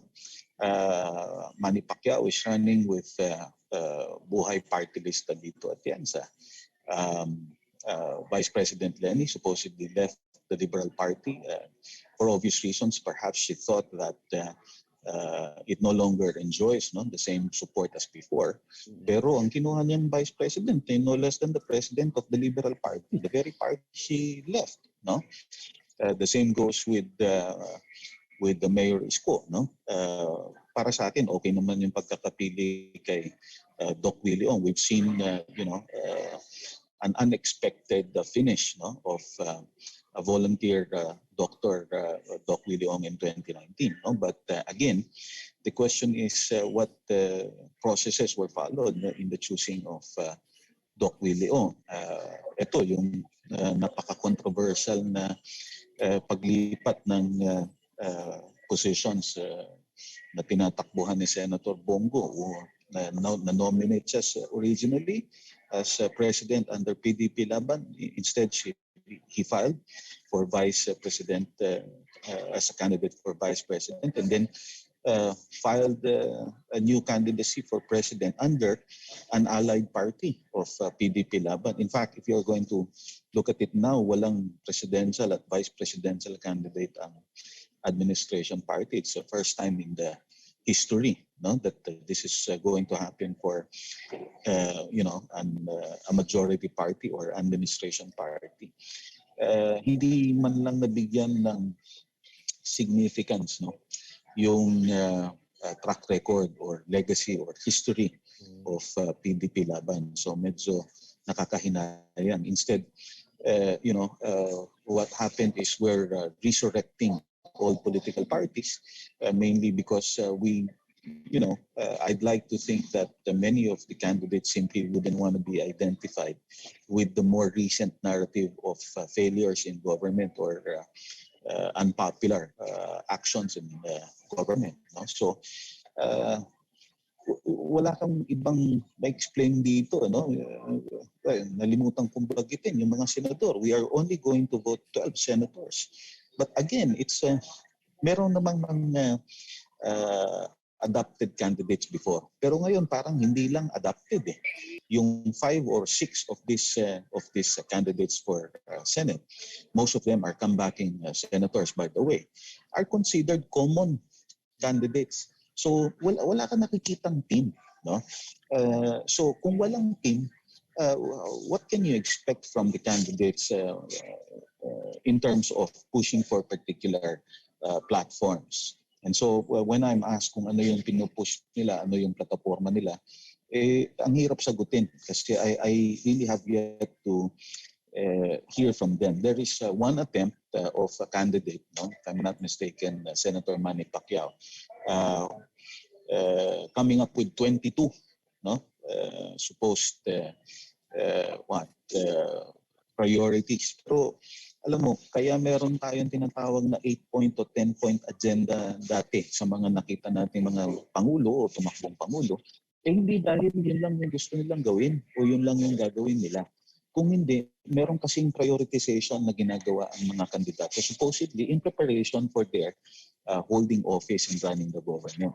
Siyempre, lalamanan mo ito pagka nanalo na sila at nakaupo na sila. That's precisely why we have NEDA in the first place. So, I can only echo what Mon mentioned. Hindi pa tapos, marami pang kwentong mangyayari. So much more can happen as it is now, as it is right now. Some candidates are really exhausting every trick possible under the existing rules.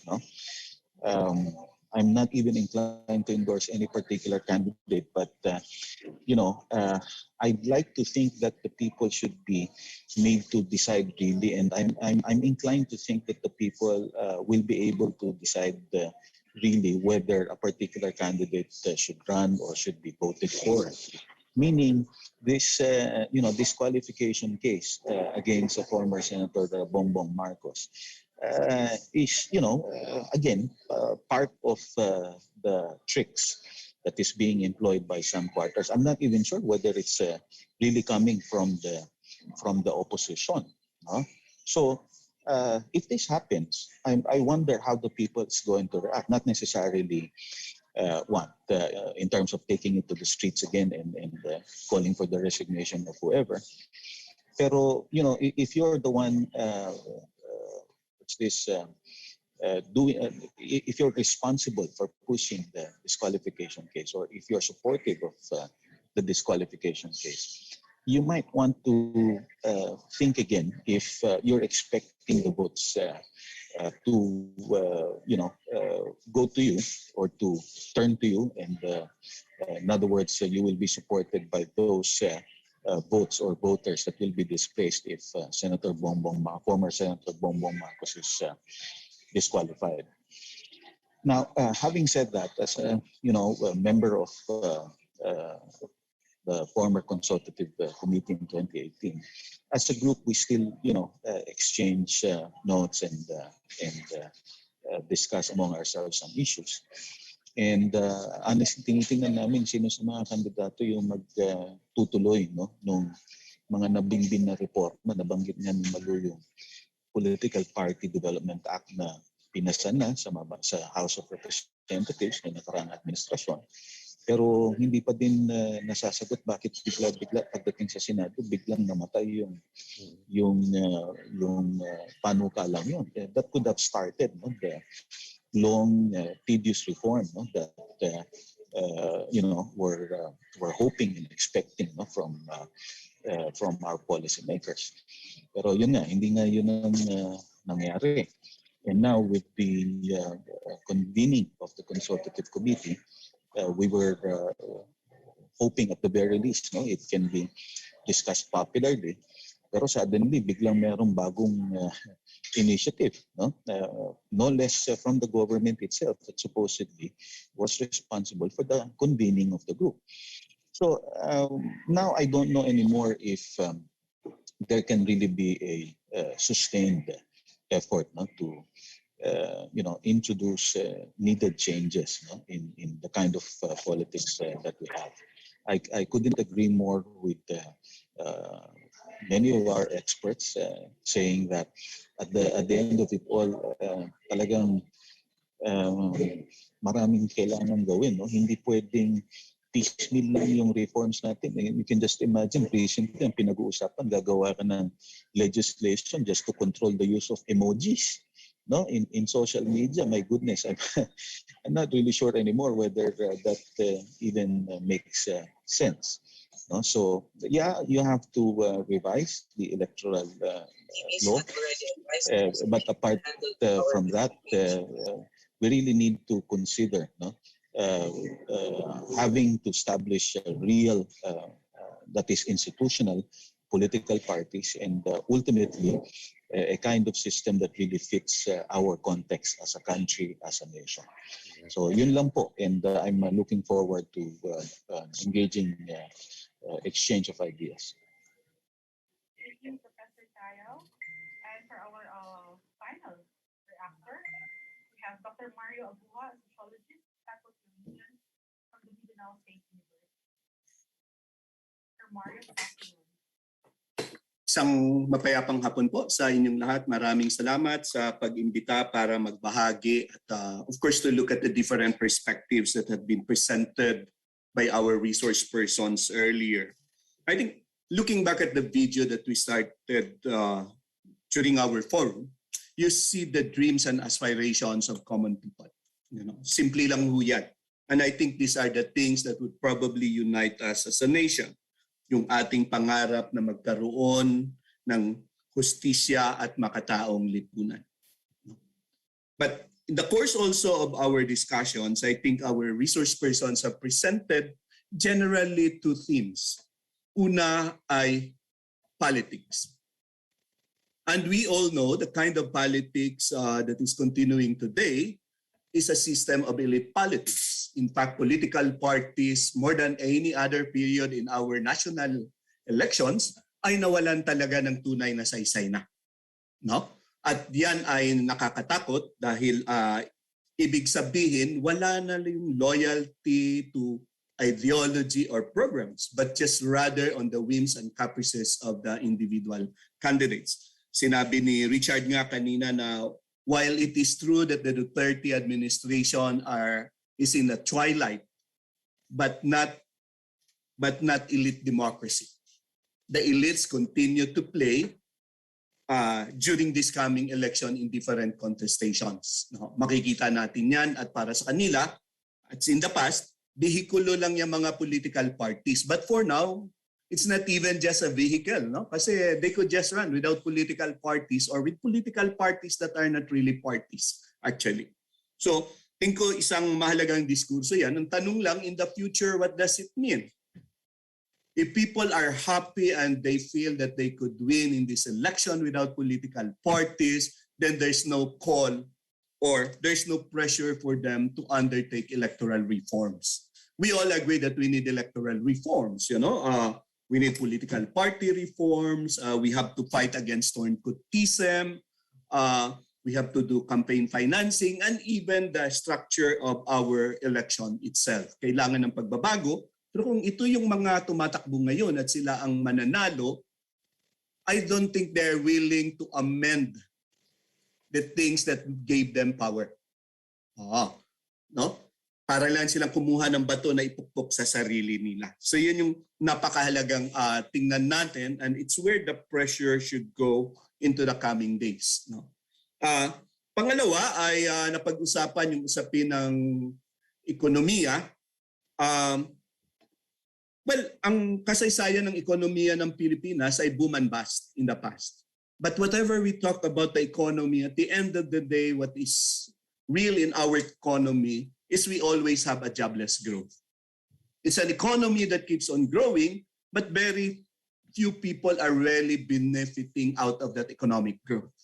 No? So, isang bagay na nag-unite sa atin, maaari ang ating pangarap para sa isang just, no, makatarungan at makataong lipunan, but at the end of the day, what basically divides us also is basically that inequality in different ways in life, whether it's economic, social, cultural. But again, we can go on discussion with the economy. There's a lot of things na kailangan nating i-check. Ano bang klase ng ekonomiya ang gusto natin? No, kasi ito yung sistema ng ekonomiya na hindi naman nag-create ng maraming trabaho sa ating kababayan. And those who studied economics basically will tell you that, you know, unless we create jobs, no, lives of people will not improve. It's only the country that improves probably, but not the lives of the individuals. Third ay napadako doon sa usapin ng kahirapan. I think it's very touching. The figures is really right. Malu presented a very good figure about Mindanao. Of course, ang counter palagi dyan, hindi, bumababa naman yung kahirapan na. Tama po, bumababa yung kahirapan pero yung inequality between mahirap at may kaya sa Pilipinas ay hindi. No? But what we have, yung ingay po ng politika at saka ekonomiya at yung problema niya, hindi naman po bago sa atin sa Pilipinas yan. No? Those who were born in the 40s, you have seen this one already. No? But what is problematic and I think we should be troubled with is the rise of culture of poverty and the poverty of culture. Yung sa tagal-tagal, yung atin hong kahirapan, yun palagi namin hong sinasabi as a sociologist, hindi natin tinitingnan yung dahil mahirap yung mga taong ngayon ay pare-parehas sila. Iba po ang usapin ng mga taong naghihirap na ito ay intergenerational na. Mahirap po ang usapin ng pagbabago dyan. No? Kung hindi nakapag-aral yung lola niya, hindi nakapag-aral ang nanay niya, what is the reason for the kid to go to school today? If they are living in informal settlements in Metro Manila or rural poor in the Philippines like in Tawi-Tawi or Basilan, what is the incentive for people to change? Because for the longest time, they have already accepted or finally they have just accepted that this is the kind of life they have. No? Walang trabaho, walang basic facilities, walang malinaw na malinis na tubig, just like in informal settlements. People live there for the last 30, 40 years without comfort room. Then that becomes normal. There's nothing new. And I think that's the biggest problem that we see, that how all these political noises will try to solve this problem. In fact, maraming kababayan natin hindi naniniwala na ng eleksyon. No? Sinasabi nila, tagal na ho kami bumuboto sa eleksyon, wala namang pagbabagong nangyayari. Kaya ngayong eleksyon, maghahanap buhay na lang ho kami. Manalo matalo yung kandidato, at least kahit papaano ay kumita kami. In the first place, hindi naman kami makikita ng mga yan. Hindi naman kami makakamayan yan. Ngayon lang yan sa eleksyon na to. Do we blame them for vote buying? Do we blame them for selling their votes? I don't think so. No? Yan yung malaking problema ngayon. Kasi nakasanayan na nga nila na wala namang pagbabagong nadala yung eleksyon despite the promises of our politicians. No? Then third, the biggest problem and crisis we are confronting today, if you go around, yung nagkakaroon ng crisis of hope, yung mga tao ay parang nawalan na ng pag-asa na posible pa ang pagbabago. Pag kinausap mo sila, alam nila may mga pangarap sila, pero posible bang mangyari yung mga pangarap na yan, hindi nila ma-relate doon sa sinasabi ng mga nagpapakita sa ating eleksyon. And that crisis of hope will kill us in the coming days. And this is a problem in the future. No? And there is one thing I always believe in, the saying that the quality of our lives is as good as the quality of our governance. So if we want to know if our governance is good, then we look at the quality of lives of our people. And we have to look, for example, the most vulnerable. This is really horrible, and it has not been floated in many debates because we'd rather talk of economics and abstracting than reality. 36% of Filipino children today, ages from 0 to 5 and 6 to 10, are stunted. And we all know what does it mean to be stunted. It affects the brain itself, that limits the capacity of the individual to engage in discourses that we are saying today. No? It dulls the mind of people, and basically, we are creating citizens today that will not even have the capacity to engage in active citizenship. In the past, when I was going around the country, especially in the Visayas and in Mindanao, lalo na yung Basulta area natin, gugulat ka pagkausap yung mga teacher, ma'am naman, bakit yung mga bata, ang score ho doon ay napakababa ng mga bata na pumapasa, pero pumapasa pa rin. Pero ang level of education kadalasan ng gumagraduate ng elementary ay basically grade 3 lang. So the question to the teachers when I went there, ma'am, bakit naman yung mga bata ninyo grade 3 lang ang capacity nila in all the exams? Sabi ng teacher, alam mo kasi sir, yung mga bata pag pumapasok sa klase, pinopromote lang namin yan. Sabi ko, bakit? Sabi ng teacher, kasi pag hindi namin i-promote yung mga bata, sir, every year para kami nagre-reunion ng mga estudyante namin. Second, when you have, sabi ng teacher, ang hirap kasi sir, kung hangin yung laman ng tiyan ng bata, kahit anong sayaw at kembot ang gagawin ng teacher mo, hindi maa-absorb ng bata yan. While we say education is a tool to make people actively participate in our lives as citizens, our education today is not serving that purpose, because even before the children goes to school, malaki na yung problema mo, no? And stunting is stunting, my friend. No, if you add the total of malnutrition, I think it's really horrible. No? 50% of our children 0 to 10 are malnourished, categorized as malnourished. Kaya I do agree na kailangan tingnan natin yung kahirapan, pero hindi lang natin dapat tinitingnan yung dami ng mahihirap as a number, but yung lalim ng kahirapan and the intergenerational thing. No? Yun yung problema natin. It becomes intergenerational na eh. No? So, I know kailangan natin ng structural reforms. Mon Casipli had been talking about it probably for the longest time already, including that debate on the party list. But if you look at the party list today, no, this is a list of basically elites, and where the votes are coming are basically from regions rather than at the national level. So ito yung mga tingkod challenges. Ang tanong sa atin ay paano ba natin i-engage? No? Kasi tingin ko yung mga politiko ay mag-i-spin na lang sila, lalo na ngayon, no? May TikTok, TikTok na lang nila lahat. Mag-i-spin ang mag-i-spin. Paano natin dadalhin yung malinaw na diskurso, yung mga gut issues ng ating mga kababayan dito sa darating na halalan? No? Ako, we might debate who is the best and the worst candidate today. But our problem is what kind of voters we have. And I think it's where I'm more committed to say that we really engage in voters' education today para makita talaga ng ating mga kababayan ano ba talaga yung dapat tinitingnan natin. Tinitingnan natin dapat ay ating pangarap, ating mga kalagayan. Dahil kung hindi, paulit-ulit at mananatili yung sistemang struktura natin, lalo na yung problema natin ng elite democracy.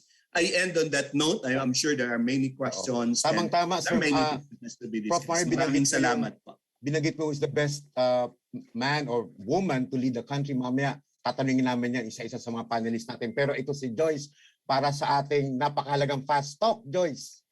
Ayan, para warm up po sa ating lahat bago ang ating official Q&A, I'd like to request our panelists and our reactors to turn on their microphones.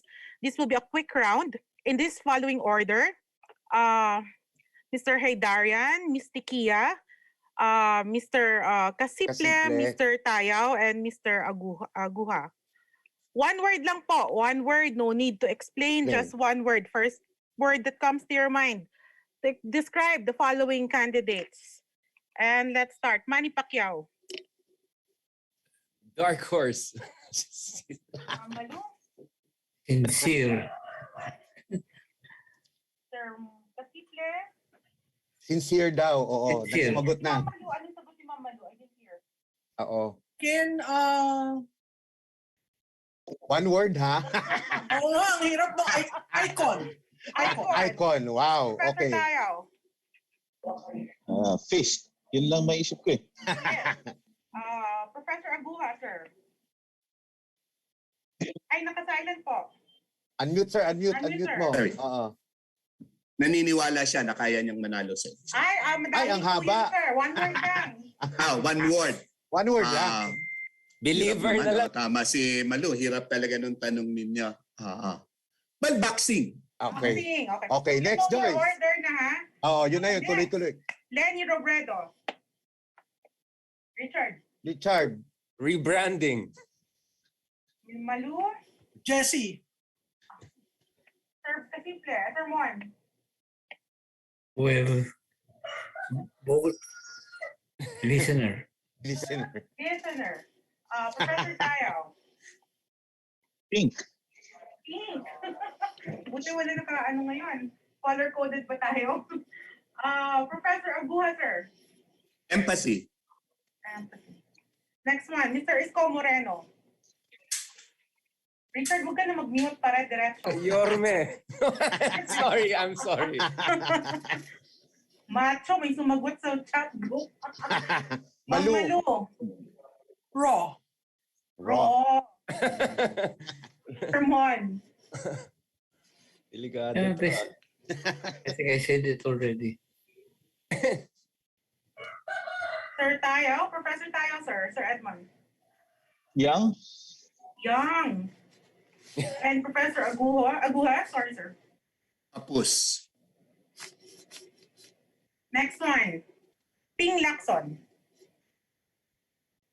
Kamay na bakal. Is that one like Iron Fist? No, that's Naka-hyphen siya, Iron Fist. Kasi siya yung considered one word na. Noong 2010, di ba? Yung kamay. Sige, pwede na rin. Iron Fist. O the hyphen. Mamalu. Peace and order. Ma'am, dalawa yun. Ay, tatlo yun eh. Police. Hypen. The police. Police. Sermon. Kay Ping Lacson po. Hardline. Hardline. Sir Ed. Delikado to. Mahirap din tanong sagot yan eh. May sumagot sa chat. Blackpink.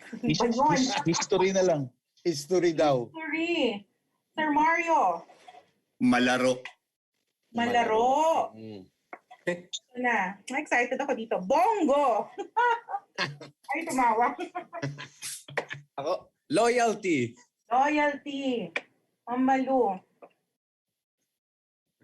Oh, mga urot yung mga nasa chat group natin. Grabe. Who is that? Si Bongo? Bongo. Aid. Parang hindi, description ng leader. Sermon. Follower. Sir Ed. Ano nga ba? Ang hirap ng mga... Mas masaya yung comment section natin, Ariel. Oh my God. Mas mabilis sila. Mas mabilis sila. Tinuturuan na kayo. Playbook. Ha? Playbook. Oh, Sir Mario. Bongo. Alalay. Alalay. Okay, next one. Oh, ito kahit hindi siya masyadong maingay, isama natin. Leody de Guzman. Progressive. Ma'am Malu. Believer. Sermon. Sincere. Professor Tayaw. Alternative. And Sir Mario. Palaban. Parang sa descriptions yun, si Sir Leody dapat ang manalo. Ito pa. Antonio Parlade. Richard. One word lang Ano yun? Yung Red October ba? Ano yan? Pwedeng isang term yan. 2 words na yan. Oktoberfest. German. Isang Oktoberfest. Ma'am Malu. General. Sermon. Mababait natin. Yung comment section eh. Mas grabe sa comment section. Red Tiger sabi mo sa baba. Sorry sir, paulit po. Out of his league. Altruistic. Out of his league. Out of his, out of his league daw. Okay. Hyphenated yun, para one word. Professor Ed. Enigma. And Professor Mario. Ulahan. May kulay. And last one. Stretching muna bago ito. Bongbong Marcos. Yan na. Ayoko na mag-comment. Resurgent. Yun na lang. Resurgent. Ma'am Malu. Calm. Sermon. One word comment. Well, presumptuous. Presumptuous. Ito na. Ayan na. Professor Ed. Ito na. Revisionist. And Professor Mario. Edukado. Joyce, ito na. Oo, sige, go, Joyce. Sabihin sa lahat na yung chat natin umusok. Parang 100 plus yung mga sagot nila. Joyce, ito na ang tanong. Matik ka mong tanong kay Malu Tikia. Miss Malu, ito na. Is there really a family feud?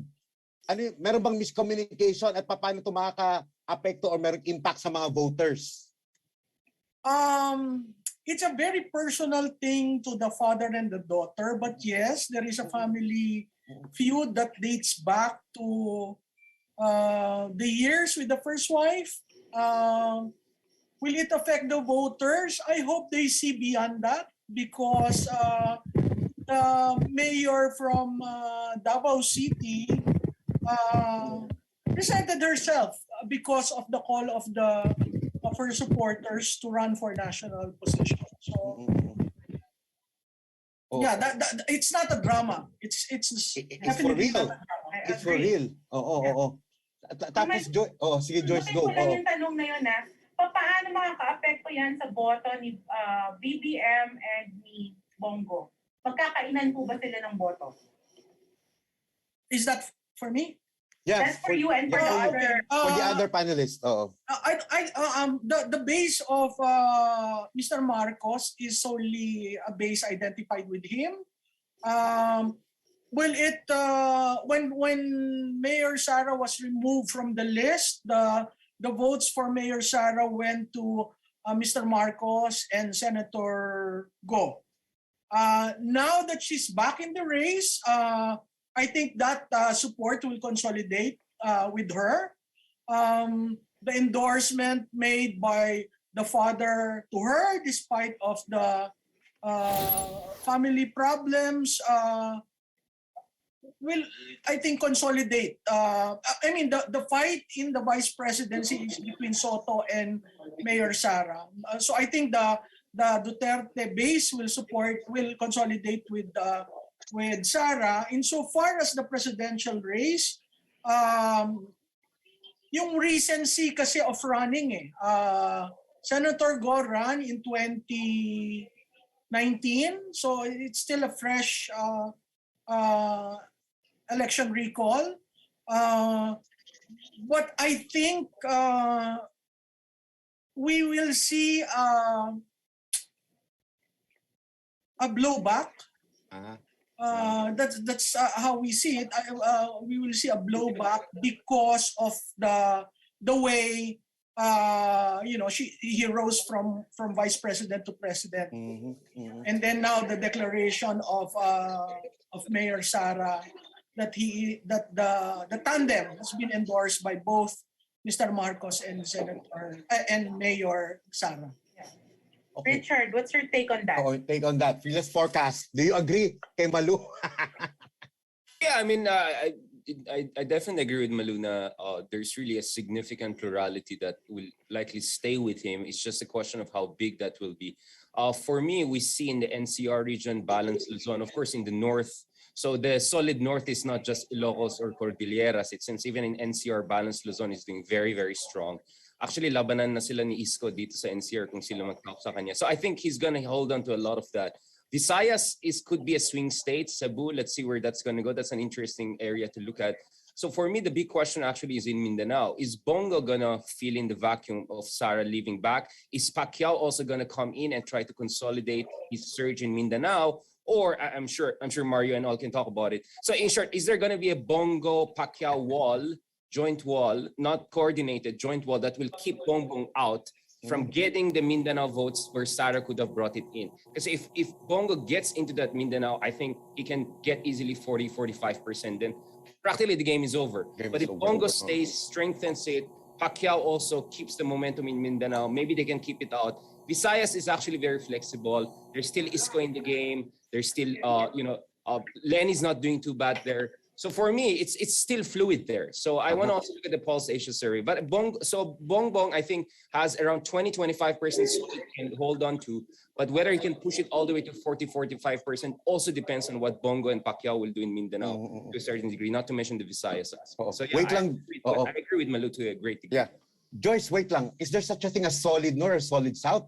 Tanungin natin quickly si Prof. Tayaw. Meron bang ganon? Prof. Tayaw, solid North, solid South? Well, to a certain extent, merong solid North, no, and solid South. Pero alam mo kasi, kailangan mo nang tanungin natin sino yung popular talaga in the first place. So, halimbawa, parehong taga Mindanao si Senator Manny Pacquiao at si Senator Bongo. Nandun na tayo. Pero nagpipick up ba sila in terms of followers or supporters, no, in the recent surveys? So, for us to determine whether the so-called solid South or solid North can be consolidated, we have to ask first who among the presidential candidates have really been faring well, no, in the surveys. So halimbawa, para sa akin, no, ang talagang kailangan nating tignan ngayon, nangunguna si former Senator Bongbong Marcos. Medyo nag-slide down si Mayor Isko, but I'd like to think he remains one of the contenders. umaakyat yung numbers ni Vice President Leni Robredo. So yun yung mga tinitingnan ko na mga pwede nating sabihin indicators. Strong contenders. Pero medyo medyo interesting din yung nakakabinging katahimikan for me, no? In the case of Senator Ping Lacson. No, baka pwedeng part yan ng strategy na sige mag-away kayo diyan, mag-ingay kayo diyan, and later that's when I'm going to come in and probably offer a different narrative. So much more can still happen, really, no? And nakita naman na natin yan yung mga bailiwick na tinatawag, hindi ko na masabi na ganun pa din siya kapotent. At the end of the day, the voters, I'm sure, will have a good mix of who they are going to vote for. Sir Mario, anong tingin po ninyo dito? Coming from Mindanao. Dati kasi may mga solid pero ngayon dahil sa daming factions, nagbiyak-biyak yan. No? Pati yung mga tumatakbo nila mga tao, nag-away-away na rin sa mga local areas ngayon. No? That is a very visible halimbawa kung saan yung mga loyalties. For example, if you travel from, like in my case, if you travel from Jensan to Davao or from Jensan to Cotabato, makikita mo kung sino yung mga naglalagay at mas marami. So, mahirap i-count. In fact, if you go back at the very start of the framing nila Pacquiao, no, na unang nag-announce, was basically hindi magsasama ang Sara and Bongo, magti-third party si Pacquiao. And chances are, mananalo si Pacquiao. Pero wala sa equation kasi si Marcos the time, no, at least among themselves. So, but at the end of the day, kagaya nga ng nasabi ni Professor Tayag, yung survey kasi alam naman natin na napakaaga pa talaga tingnan yung trend. No? Remember in the past elections, you really have Binay up there. No? Tapos nabago totally yung result ng elections na yan, ng survey na yan. Tingin ko in this election, makikita in the coming days kung sino talaga magbubuhos ng resources, sino makakamobilize ng makinarya. Correct. No? Yeah. Makikita mo. Makinarya kasi nausapin ito on the grounds. Hindi ka pwedeng manalo. Agree. I think some of our colleagues were saying here, hindi ka naman mananalo talaga sa social media. Mahalaga siya pero hindi siya yung magpapanalo sa iyo kasi talagang groundwork ito. So, sino ba ang may pera talaga or sinong kayang mag-mobilize ng mga networks? And so far, nakikita natin kahit walang pera, halimbawa, yung kay Lenny, we're able to do respectable mobilization of networks in the ground. Kaya ba nilang i-sustain yan pag naglabasan na yung mga malalaking pera? Ibang usapin din yan. Joyce, to an extent I will. Okay, yes, Professor Mario. Professor Mario, we're saying, Prof. Ed. Professor Ed. Yeah, I was just reacting to what was mentioned by Professor Mario. To a certain extent, totoo yung groundwork. Pero marami sa mga, siguro tatlo sa mga kandidato, may groundwork na matagal na eh. Pero hindi pa din sila nag-pick up sa surveys. So it's a good combination really of different strategies, so to speak. Kaya nga kanina, doon sa reaction ko, sabi ko, meron pang mga tricks na makikita pa natin. At kaya nga sinasabi ko na itong disqualification case, para sa akin, sana hindi na kinonsider yan. Pero it's on the table. Nangyari na rin naman ito noong 2016 election. They attempted to disqualify Senator Grace Poe. No? But again, iba kasi yung konteksto nitong darating na halalan eh. So hindi ko makita pa sa ngayon. No? Sana hindi magiging magulo masyado dahil magulo na nga. No? Pero kung halimbawa mang madi-disqualify, I'm not inclined to think na whoever is responsible for it stands to gain from the disqualification. Parang research lang yung extraneous factors eh. Ayan, sa totoo lang, dagdag ko lang, no? Go ahead, sir. Yung nangyari na substitution and everything, nalito lahat sa grupo ng mga allies nila. Hindi naman nila. May mga ilang commander kasi nakita para nagplaplano at taas nun. Pero sa baba, hindi nakamaba sa marami yan eh. Kaya ngayon, medyo lito lahat. And I think it will settle down in the coming days. Exactly. No? How does it really look like? Totoo na ba ito? Ang lineup. Joyce, bago natin itanong yung sino best bet nila, no? Ito merong tanong from the Board of Futuristics. Sir Gil and Sir Tony Calao, please, if you want to ask questions, no, or question some of our panelists, ayan, Sir Gil or Sir Tony, short and direct questions to our panelists. Sir Gil, yeah, unmute. Yes. Yes. Okay, go ahead, please. I did not hear any mention in getting our larger sector of the labor group, which is the agriculture and fisheries, because our agricultural resources have shrunk, admittedly, because of the urbanization, the speed of urbanization, but the resources of the marine areas of the Philippines has multiplied 6 times because of the UNCLOS and the grant of the exclusive economic zone by the United Nations under the UNCLOS, United Nations Convention of the Law of the Sea. Now, if we mobilize that composes more than 55% of our total labor force. And there is not enough support from the present agricultural department of the administration for agriculture and fisheries. So I wanted to hear from them what is their thinking. Should this sector be mobilized? Because in the transition period during the new normal, when all of us are going to scramble for recovery from the economic losses, there are bound to be crises. Number one, disruption of the food supply. If that continues, that's going to cause a lot of more crimes and law and order problems. Number two, everybody is going to scramble for power because of the use of the digital modern technologies, and because of the limitations of the movements of public and business. Number three, you will have also the problems of fake and true news through the social media. Although that does not compose the majority of our people who are using social media, still it's going to affect. Because whether we like it or not, the reality is our society is controlled by the few, by those who have more equities in economics and politics than the most number. Yeah. So I will stop there with the 3 possible crises during the recovery period, and I'd like them to comment on that. Yeah. What is their thinking?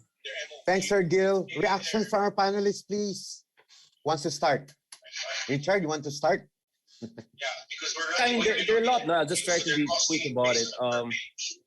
I think someone else is. Well, I mean, first of all, let's not. First of all, we have to be very. Hold on, Richard. I'd like to ask our participants to please mute yourselves if you are not the designated speaker, so there will be no interference. Meron talagang interference. Paki-mute, or care if we can mute on our end. Yeah. Okay, go ahead, Richard.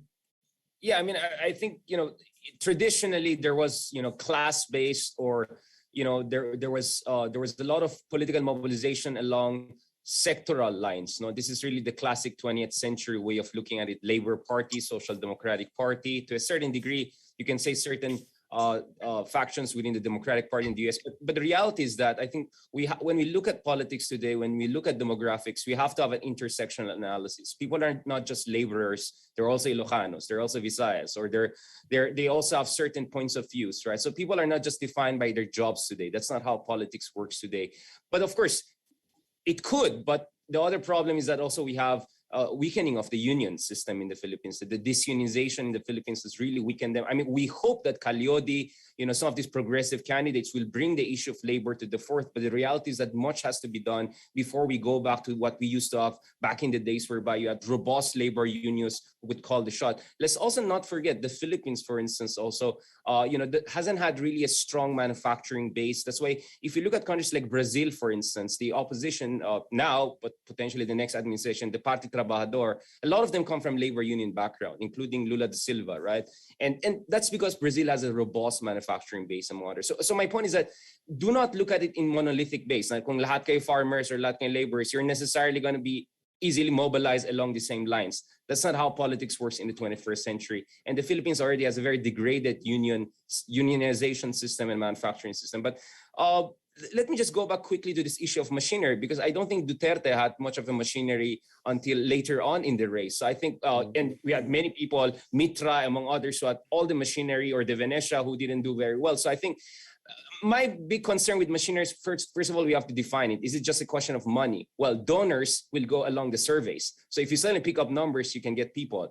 If machinery means local government unit people or officials, how many people did Joy Salceda support in the last 2016 elections? I think he started with who? Mar, then Poe, then he ended with Duterte or something like that. I mean, no offense to the guy. What I'm saying is that it's not like this machinery is a solid monolithic thing and like you can stick with it through and through. I think momentum is important. There are imponderables. Debate could be a big factor. We saw Duterte making an audience impact. So I agree with Ed and other experts that maybe it's too early. But at the same time, the reality is that if it's just a question of resources and air war and ground war, well, Marcoses have that too. Bongo has that too. Isko has also a lot of backing from big businesses here in Manila. And let's see what Leni Robredo can pull off. So it's not like there's a clear advantage with one party, and we can say, well, they can come back and forth. I think there are a lot of cross-cutting trend lines here that makes it much more competitive, or like just say who has machinery will win or not. So I'll just keep it there because this is a long discussion and stuff. Yeah.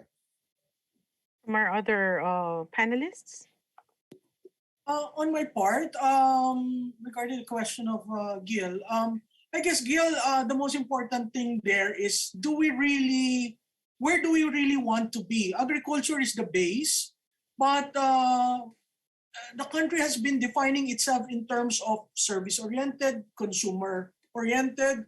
Manufacturing is not there. And part of the problem of agriculture really are the members of the family of the traditional farmers are no longer there. They do not want to work the land and they go out. I think one important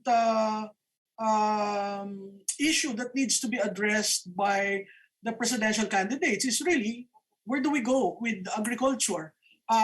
Irrigation is free already, but and the yield is high, but the workers are leaving the sector. On the fishing, I would hope that there'll be a presidential candidate who will talk about joint exploration of West Philippine Sea, Benham Rice. We're an archipelago. So there are several bodies of water around the country which we need to explore. And we cannot explore that on our own. So I guess, I'm looking for someone whose diplomacy strategy is really, okay, West Philippine Sea, we operate with this country. Benham Rice, we operate with this country. And it's clear how the harvest, how the yield, how the division of income can be made. Because if we do not do that, we will not be able to explore the vast richness of our territory. Yeah, Malu, having said that, sino nakikita mong kandidato nang pupush ng ganyang agenda? Wala nga eh. Kaya nga ako, I haven't heard people talking about agriculture. But who are you supporting in the first place? Huh? Who are you supporting? Who am I? Yeah. I haven't decided. I have decided for the vice president. Kasi later magpa-fast talk tayo on the best woman or man to lead the country. Alam mo, yung si Kad Jody talked about labor. And my sense is, if Calyodi and Walden are there, it's so extreme, but if they are able to sit down together and put the best of the extreme, both sides, and the mainstream, I think we will be able to put together a good roadmap. It's just that it's personality driven. Yun yung nagiging problema. But there's I've heard at the senatorial level, I've heard some senators talk about agricultural. Well, Mr. Marcos talk about of course the green, what is that? Yung programa ng tatay niya. Masagana. Green Revolution. That one. Yeah. But that has to be recalibrated in the light of the hectarage of agriculture in our country. It's certainly being eroded by conversion, despite the stop of conversion. Joyce, parang merong tanong si Sir. Sir Tony, I have a question. Yeah, I have a question. Sir Tony, have a Go ahead, question, go ahead. sir. Actually, hindi siya question. I'd like to conduct Short lang ha. Yeah. Okay, thank you. An early fearless forecast from each of the panelists. Top 3 niyo po. Not necessarily your vote, meaning the way you see things right now, early, no? Kasi marami pa mangyayari. Who are your sense nyo lang, ha? Top 3, each of you. Inunahan na tayo ni Sir Tony. Sige, sir. That's Sir Tony naman eh. No, it's okay. It's okay. It's okay. We'll Go start ahead. with Mr. Casiple. Your top 3 candidates, sir, Top for 3, sir. president. Not necessarily who you want to vote for, but who you think would win. Yeah. Well, you shouldn't ask for 3 because it's only one position. Sige, sir. Anong But we will indulge, But the serious, Sir I Tony. think the ones with the serious chances. My point This is dependent, of asking- course, on the campaign itself. Yes, that's right. But My the one point of who have- asking for 3 is para hindi naman ma-zero in sa isa lang. Okay, Kasi- para di na. Oo lang, Okay. Ayan, agree. Hindi Okay. naman. So sino, Sir Mon, yung top 3 ninyo? Sige, sir. Ang top 3 in the sense na tingin ko posibleng manalo, ano? Sige Iba po. pa yung sino gusto ko. Okay, wag na manalo. lang yung sinong gusto nyo. Yun na lang na. Oo. O kasi ang mga serious na yung preparations, I think, si Lenny Robredo is already in. Demonstrated na yung capacity niya before. Remember, 15 million votes mahigit. At she has already an international network behind her. She has already negotiations with major sectors, I think. Not sectors of the our sectors, but the ones who really have the reach throughout the country. The next one is Bongbong Marcos. Because it's already a done deal noon pang senatorial candidate siya. Yung napanalo niya doon, tinuloy niya, no? Pero this time, I don't know kung how this partnership with Sara Duterte will turn out. Hindi ako sure na addition ito eh. Baka magka-problema in terms na may mawawala. Lalo na sa Mindanao. Given na may mga taga Mindanao na against Marcos, for example, eh, baka magkawalaan. The third possible Manny Pacquiao. For sheer capacity as a populist. May dating siyang sarili. Hindi normal political na networking or consideration. Thank you, sir. Siguro hindi na kailangan magpaliwanag, Joyce, no? Para just names na lang po. Names na lang. Sino ba? Richard? Or si... Let's give the floor first to our reactors. Yeah, sure. Okay. Tapos balikan natin si Ma'am Malu saka si Richard kasi parang nag-iisip pa sila. Oo. Sige. Sir Ed, top 3, names lang. Actually, sinabi ko na kanina no? Kung ang basehan natin ay yung survey, si former Senator Bongbong Marcos, at saka pumapangalawa yata sa huling survey, kung hindi ako nagkakamali, si Isko ba ang pumapangalawa? Pero yung top 3 yan, bukod kay former Senator Bongbong Marcos, Mayor Isko, tinitingnan ko si Senator Ping na surprise na aakyat yan. No? Pero gusto kong balikan yung kay Sir Gil kanina, no? Not so much for mobilizing it for campaign purposes, but so much for reconsidering really the trajectory of the country and the government, no? From this pandemic, for example. Nagka-problema tayo kasi talagang ang hirap ng sourcing ng mga goods and materials, no? At napabayaan talaga yung manufacturing at saka ang agriculture. So sana hindi lang yung special interest ng ang manaig pa din, although of course that's wishful thinking probably in my part. But if you're asking who among the candidates might push for meaningful directions in these particular sectors, honestly, I have yet to hear anyone really taking a shot on those sectors.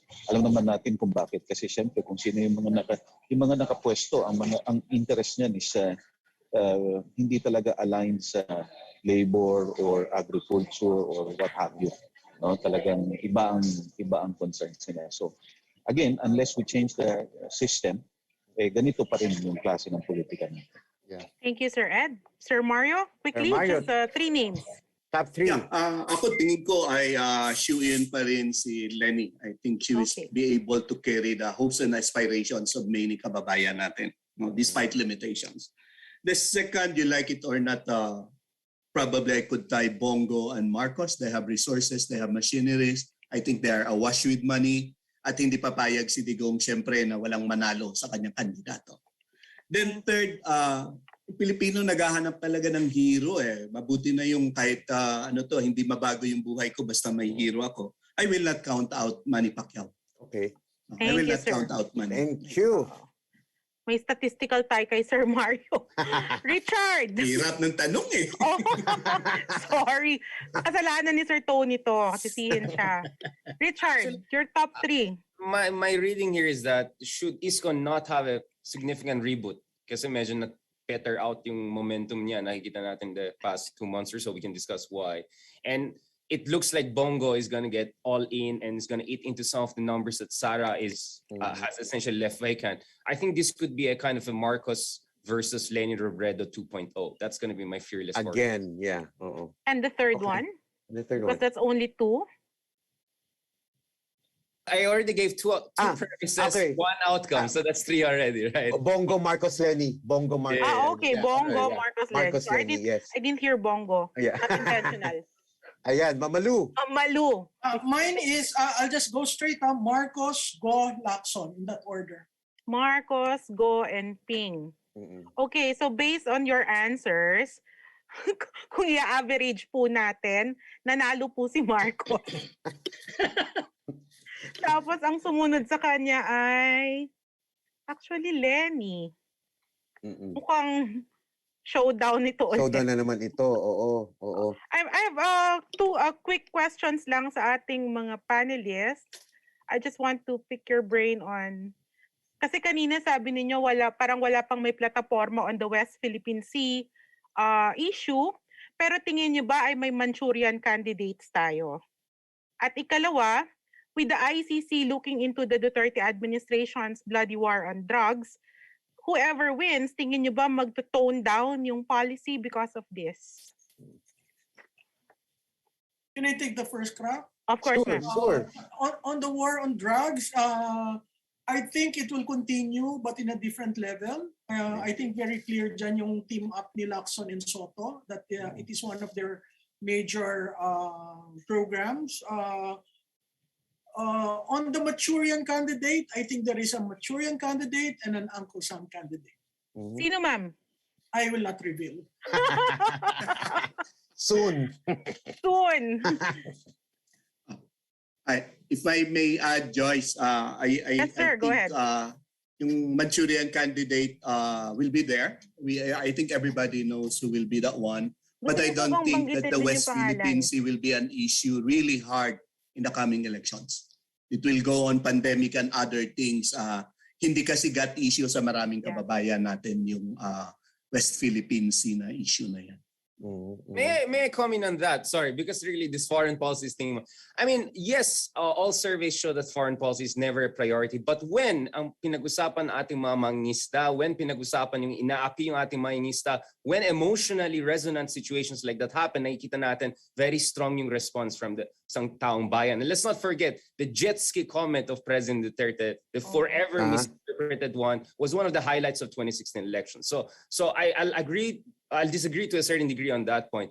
In terms of position, I don't want to go into this whole Manchurian blah, blah, blah. The reality is that Bongo and Bongbong Marcos seem to be the continuity candidates when it comes to our West Philippine Sea policy. Bongbong Marcos has openly said that he's so okay with everything Duterte has done, and although he got the ICC and ICJ and all of that wrong, Bongo obviously is, I mean, he's the alter ego. I should have rather used alter ego than loyalty, as the term. Political son. Right, and then on the other side, you have Lenny, of course, and Manny Pacquiao taking a much more aggressive position on that. Of course, Lenny, everything should go be in accordance with the arbitral tribunal issue. Pacquiao, remember, he essentially declared his split from Duterte by using the issue of jet ski and yung Whitson Reef, yung nangyaring dispute earlier this year, So I think Pacquiao and definitely Lenny will take a tougher stance on that. I expect Calyodi will be along those lines, probably even further to the left. And then somewhere in the middle, I think we have people like Isko, like Lacson, who have a much more calibrated third way position. So interestingly, Isko mentioned the word service contract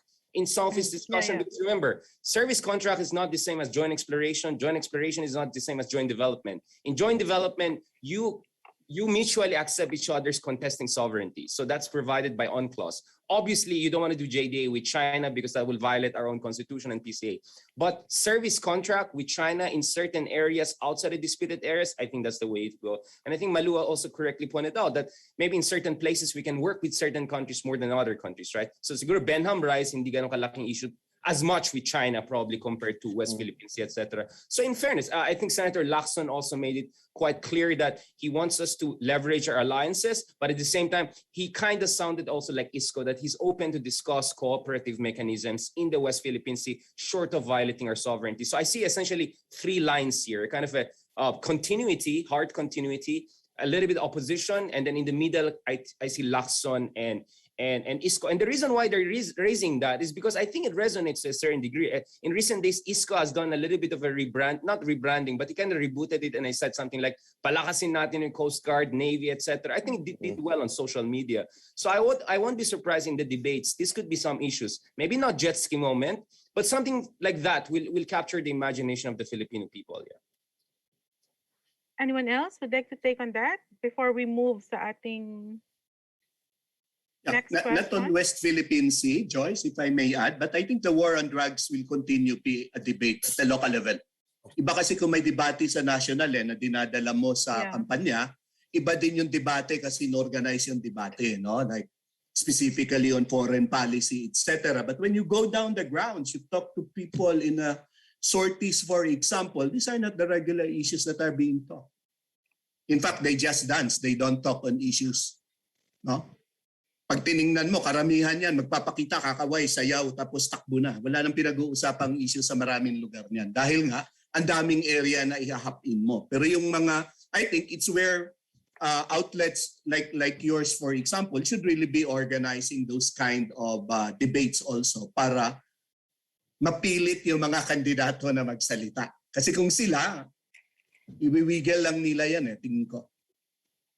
Yeah, I agree actually with both Malu and Mario on this. Feeling ko sa drug war, all of them are gonna kind of revamp it. So it's gonna be a smarter version. I don't know with Bongo, but clearly even Bongbong, I think at some point said, yes, iko-continue ko yan. But I think even with Bongbong Marcos, you're not gonna... And I think Bongbong Marcos has all the reasons not to do it in a bloody way because he wants to prove his critics wrong, right? But I think even Lenny has said we want to do it smart. So in fairness to President Duterte, he has mainstreamed the issue of law and order. Maybe we don't agree with these methods, but I think the issue is worth something dealing with. So the issue is, how do you want to do it? Are we going to do it in a dumb way or in a smart way? So I think that will be the discussion under the next presidency. Just to add, if I may, Joyce, regarding the, what was that? The diplomacy. Yes, on international relations, initially, I don't think it will be an issue, but because of the way we were able to gather support on the vaccines and the country is helping us out. I think Filipinos are more open to the impact of diplomacy, international relations to domestic policies. So I think that will be center in the debates. Thank you, ma'am. Kung wala nang ibang sasagot, I'll move to my other question before we will also be taking questions from the floor. Ano? May mga nag-submit sa atin, Ariel. Yeah, some of Curious them. ako, kasi kanina our PPI chairperson, Mr. Rolly Estabilio, he said that every election is a shot at salvation. But for me, it's still a forked road. On the flip side, it can also lead us to damnation. Pero sino po sa tingin niyo ang best choice to lead our country in a post-pandemic era? Specifically, sino ang merong tamang platform for economic recovery? Or wala pa ba kayong narinig? Wala na ako dyan, Joyce. Wala pa ako narinig eh. Yun nga, kaya nga kanina yung mga tanong tungkol sa labor, sa manufacturing sector, sa agriculture, these are very specific issues. As for the West Philippine Sea, let's not forget the very first of the presidential candidates. At least at that time, he was still a would-be presidential candidate. I was surprised, no? Manny Pacquiao was, chose that issue, the very first issue that he spoke against President Duterte. Kaya sabi ko, parang hindi nag-resonate because perhaps people weren't expecting him to, start the discussion in that particular, as far as that issue is concerned. I have yet to hear from any of the candidates, no, a clear programmatic approach, no, to addressing the pandemic. Meron ako nadinig na ang economic policy tapusin yung platform. Pero she started by saying tatapusin yung pandemic. Paano mo tatapusin yung pandemic? Wala ngang bansa na nakakaalam kung kailan matatapos yan. We now have vaccines and meron ng pills, no, na develop but still under tests, no. Now, as to exactly how you're going to end it is an entirely different question. I would have appreciated it if she mentioned about how to adapt to the current situation while waiting for the ultimate solution to the virus. So wala hindi ko pa nakikita yon. Kasi pag sinabi nating problema ng pandemic, hindi lang naman health yan eh. Hindi lang naman contact tracing yan. Hindi lang naman vaccines yan and so on. Kasama dyan yung economic recovery, siyempre. At pag sinabi mong economic recovery, dyan papasok na yun yung mga sinabi ni Sir Kiel kanina. No? Dyan papasok yung palakas ng agrikultura natin na napakaraming approaches before na hindi naman susustain precisely because of interest, no, in the policy making process. No, I remember at one time pinagdebatihan yang rice tarification at pumasa, no. Bandaming mga ekonomista nagsasabi that's the way to do it, no, but we could have debated on alternatives in that regard. And now with the pandemic happening, doon nagkaroon ngayon ng problema lalo kasi yung mga kailangan nating basic commodities lalo tayo naging nagka-problema. So yun, so tingnan natin, we have yet to really hear from any of the candidates any meaningful platform so far. Anyone else?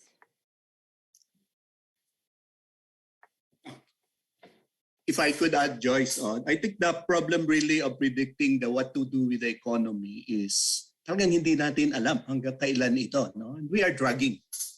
No? The economy is going down. It keeps on sustaining itself, whatever they say. Sabi nila nag-grow. Tama naman with reference to 2020. No? Kasi bagsak tayo noong 2020. So all the figures will go up. But one could not imagine what will be that post-COVID economy. But at the same time, you know that you need a lot of money also na para tulungan yung marami, no, na naapektuhan talaga ng COVID na ito. Kaya parang patse-patse pa rin yung mga proposals na pumapasok kasi ang tinitingnan saan manggagaling yung pera na gagamitin mo na hindi mo naman kontrolado as of now. Remember, we are in an abnormal situation. In a normal situation, I think the economic front ay mas madaling gawin ang agenda. No? Pero ngayon, yan yung pinakamahirap na agenda tingin ko. No? At pag nag-drag itong COVID na ito, kasi siyempre may vaccine naman daw, sana wala ng variant na bagong pumasok, pero magiging sentro at magiging bahagi yan ng malaking debate sa coming election. No? Anong gagawin talaga natin with this COVID? Thank you. May I say something? I think I agree with Ed also on this. And I think we cannot just think about post-pandemic. I think the strategy should be called endemic policy agenda. Because I think most health experts will tell you that the reality, the most realistic prospect is magiging endemic itong pandemic na yan. No? We're going to have clusters of problems here and there. But it's here to stay with us. And I'm not even sure with 70% immunization that's enough, considering the varying qualities of our vaccines, among other things. So we have to have an endemic and post-pandemic or post-endemic kind of agenda. The good thing though is, I mean, if you look at it in fairness, I mean, Lenny naman I think has really some stuff. Of course, it will be nice. Anyone can come up with a platform, right? Pero makikita mo nung ma-explain nung kandidato mismo, gamay na talaga yung issue at malapit sa puso niya. Well, the thing with Lenny is that she's a graduate of School of Economics, right? Bongbong Marcos, he may not have graduated from Oxford, but based on what I've seen in the past when I work in the legislature, actually, medyo gamay niya yung basic of macroeconomics in ways that unfortunately President Duterte never had. No, so I won't be surprised actually Bongbong Marcos may come up with some interesting thoughts on the economy or some sort of vision, because this is really a Marcosian thing, right? We have a long-term vision, etc. And you know, he still attended. He claims to be from Wharton too, so he's a little bit literate, I would say, economically literate enough to give an intelligent analysis. Meron kang Calyodi dyan, who I think will definitely discuss from an aspect of inclusive development. And then Isko also, in fairness to him, I think he has had enough training and exposure to give good ideas. So if you look at it, even with Lacson, I think he's also literate in discussing this issue. So I'm relatively optimistic that we can have some decent policy-oriented discussion. Yun lang sana yung drama, yung cheap drama will not take over and over again, because we know cheap drama is the refuge of the incompetent. Can I say something? Yes, Ms. Malu, go ahead. First to Ken Jeff, your comment is really wrong, because I'm not biased against Mr. Moreno.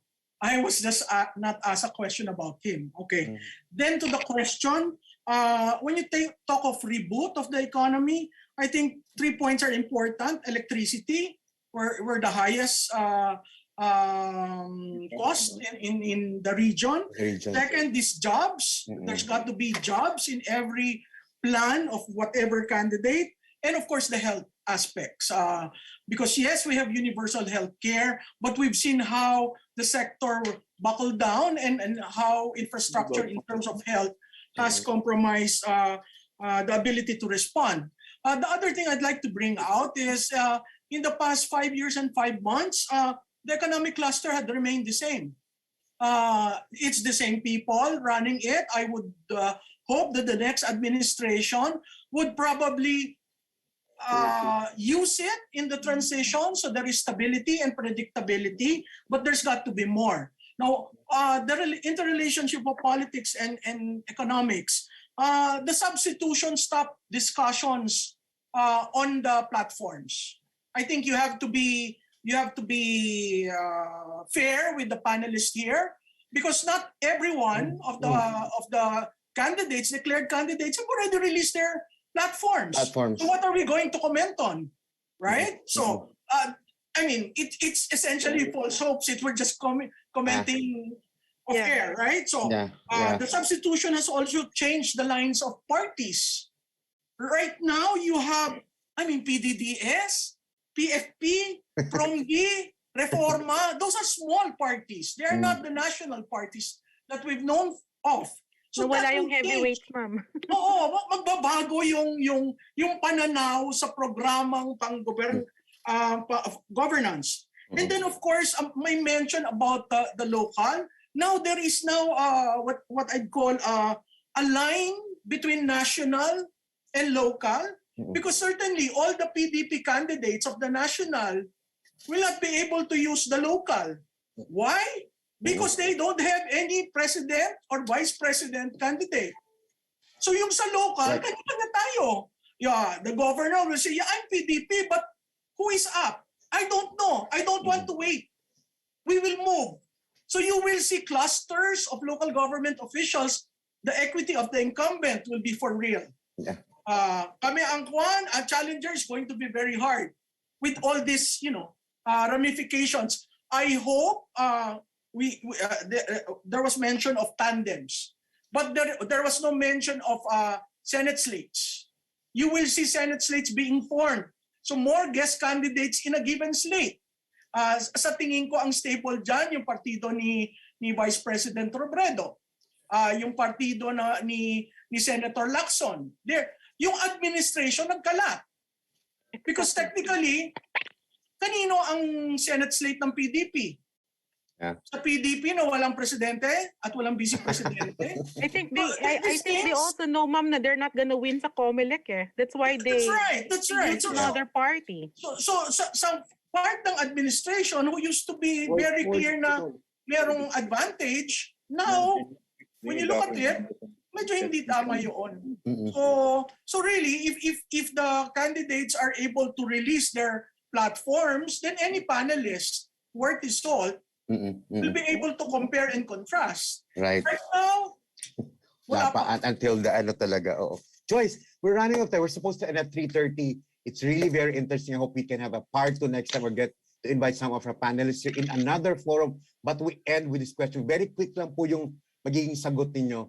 There are lots of youth watching us right now in the meeting room and live on FB. Ano po yung mensahe na ibibigay nyo sa kanila in terms of making use of their vote properly next year? Isa-isahin po natin very quickly. One statement perhaps. We end with that. Sir Mario. Yes, maraming salamat. Mahaba talagang kwentuhan pagpolitika sa Pilipinas at very alike. No? Pero sa akin, para sa ating mga kababayan, ang mahalaga talagang tingnan para darating na halalan, una ay tingnan natin sa punto de vista ng ating mga kababayan. Makidama tayo. No? Pangalawa ay kailangan natin ng critical thinking, lalo na ngayon, wala ka namang partido talagang titingnan na platform, no? Kundi i-connect mo yung iba't ibang dots na sinasabi nila. Tingin ko critical thinking na usapin yan, no? At doon natin i-train yung ating mga kababayan or ating himukin na mag-isip ng mabuti at pagdugtong-dugtungin. At pangatlo, sana maging aktibong mamamayan. Hindi tayo patalo doon sa usapin na hopeless naman itong electoral exercise. Because at the end of the day, may epekto sa buhay nating lahat, whatever is the outcome of the election. Maraming Dr. salamat Agua, po. thanks for joining us today. Sir Edmond, Prof. Edmond Tayo, your last words, quickly please. Well, malayo pa yung eleksyon. No? Kailangan tingnan natin mabuti kung ano pa yung mga makikita natin, madidinig natin, at malalaman natin sa mga kandidato. Maraming magiging debate dito at magpapalitan ng lahat ng klase ng bagay, no, ideya at siraan. At ito lahat ay factors, no, for us to consider when we choose our candidate. I'm not inclined to think that as the surveys say, ilan ba? 5% o 2% na lang ang walang napipisil o napipiling kandidato. Kahit pa sabihin mo na 98% na ang nakapili, yung 98 na yun, maaaring magbago pa ng kanilang kandidato, no, sa nalalapit na eleksyon. No? So, tandaan natin mabuti yan because at the end of the day, it's really our future that's at stake. So we always hear from everyone talking about it. It may be difficult to really make a definitive choice with the kind of choices that we have right now, if at all these are actually choices. But at the very least, if we are going to really engage themselves, then perhaps we can expect a more meaningful debate, hopefully. So, good luck sa lahat. Professor Tayo, thank you for being with us. Sir Ramon Casiple, quickly your last statement addressing the views. Well, kahit ano yung sasabihin natin at anong issue ilalabas sa mga kandidato, there are two issues which actually begets the voters to vote and for candidates to do their thing. I'm talking of pandemya and economic crisis. Pagdating sa dulo kasi, everybody will have to think, sino ba talaga may kakayahan harapin ng dalawang usapin yun? It's not a normal election. Yan. Maraming salamat, Sir Mon, for being with us. And Richard, from a millennial. Si Malu, I think before me. I would. Or you want Malu to have the final words? Yeah, we will That's give fine with me. Miss Malu Yeah. the ano. Oo. Sige, ikaw mo kasi millennial, youth vote.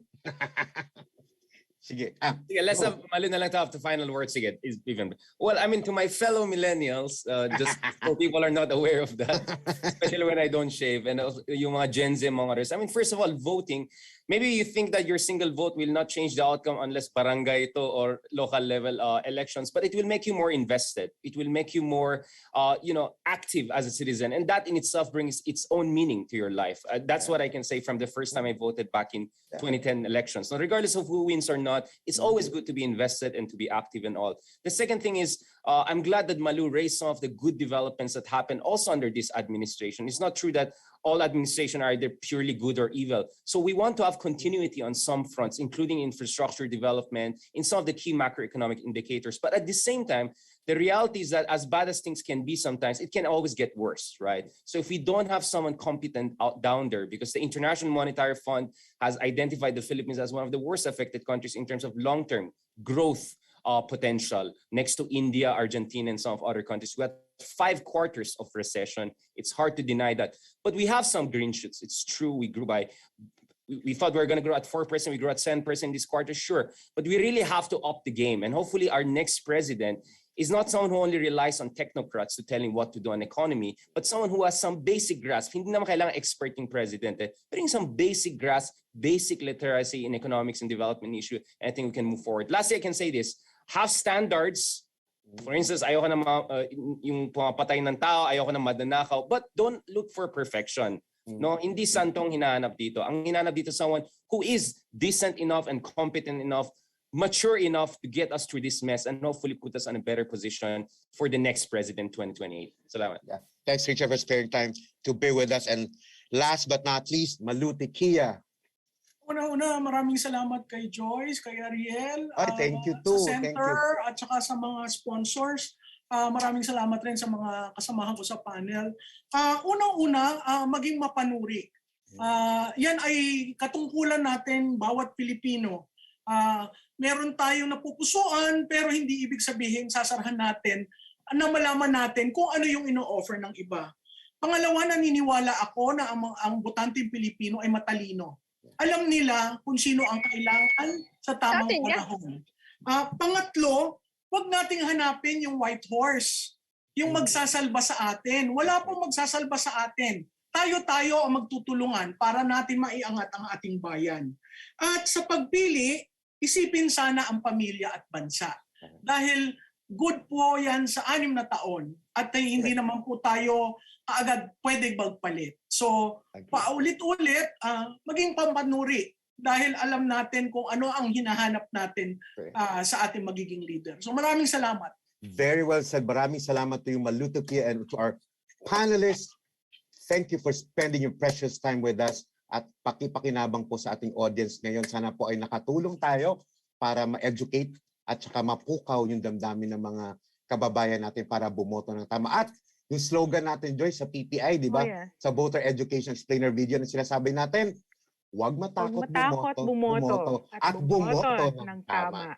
On that note, maraming salamat, Nickel Asia Corporation, for supporting this year-end, no? One of our year-end activities natin. Hopefully next year, Miss Malu and the rest of panelists, magkakaroon pa kami with the help of other sponsors. At maraming salamat to our audiences kasi nasa meeting room tsaka watching us live on Facebook. And educators and teachers, once again, you can get your certificates of participation. I know you need those. Ibibigay po yan sa inyo. At maraming salamat sa Futuristics and the board for really supporting this very good idea. No? At saka sa PPI din na sumuporta din sa partnership na to. Yun po, keep safe at God bless everyone. Thanks to Ariel, thanks to Joyce, and thanks to co-panelists. Yes, thank you. Richard. Thank you. Maraming salamat po. Hindi na natin, sa bagay nasagot naman nila kahit hindi natin tinanong yung mga tanong na nasa chat room, encompassing na yung mga sagot ng ating mga panelists. May mga naghahamon ng part 2 sa chat room. Meron daw naghahamon, Sir JB, ng part 2. Oo. Siguro maganda din siguro, let's get the comments from our panelists kung merong part 2. Mas maganda, hindi siya structured, Joyce, no? Yung, diretsong tanong, etc. Diretsong Q&A. Q&A, ibabato natin yung tanong from the chat room. Siguro yung ganun. Pero as it is, maraming salamat sa ating mga panelists talaga dahil yun nga, Salamat po. Salamat sa inyo. Nakinabang yung audience natin sa ganitong usapin. Ma'am Malu, kailan tayo mag-face to face? Yung last time natin federalism workshop, di ba? Remember? Alam mo, PPI should do a debate. Sponsor a debate. Oh, wait for it, ma'am. Wait for it. But it's not gonna be a debate. No? Debate, We're pero, not, kasi ma'am, naisip namin pag debate, it's just gonna be a soundbite thing. Soundbite lang talaga. And we don't oo. want that. We want a deep dive into their platforms. We're cooking up something with the futuristic. Hinintay lang namin ng go signal ng futuristic tsaka ng funder. Tapos sasabihin din namin sa inyo lahat, no? Para po kasama din kayo dun sa usapin na yun. Hopefully by next year, ayun, we'll do. Gusto ko yung sinabi ni Ma'am Malu na dapat tayo maging mapanuri. Ako, I always tell my students, kung mapanuri kayo sa paghahanap ng jowa ninyo, maging mas mapanuri kayo sa paghahanap ng Pangulo at mga leader ng bayan. Kaya nga, tamang yung sinabi ni Richard tsaka ni Malu, hindi tayo naghanap ng santo o redeemer. Correct. Naghanap tayo ng competent candidates Kaya tayo or ngayon, leader. hanggang ngayon, Ariel single. Ay, oo nga. Masyadong mapanuri. Oo. Basta, Joyce, kailan tayo ng kain. Masaya ang usapin na ito. Hindi naman puro seryoso lagi, pero meron tayong ini-inject na humor. But at the same time, also provoking our audiences. Tama ba, Sir Ed, Miss Malu, di ba? Yep. Oo, hindi puro lang, di ba? Puro seryoso and all. Yun. Ayun. Maraming salamat sa inyo. Mukha ayaw nyo pang umalis. Gusto nyo pang mag- Thank you so much. Salamat. Thank you. Salamat sa ating audiences. Ayun. Sa mga universities, mga kabataan andito.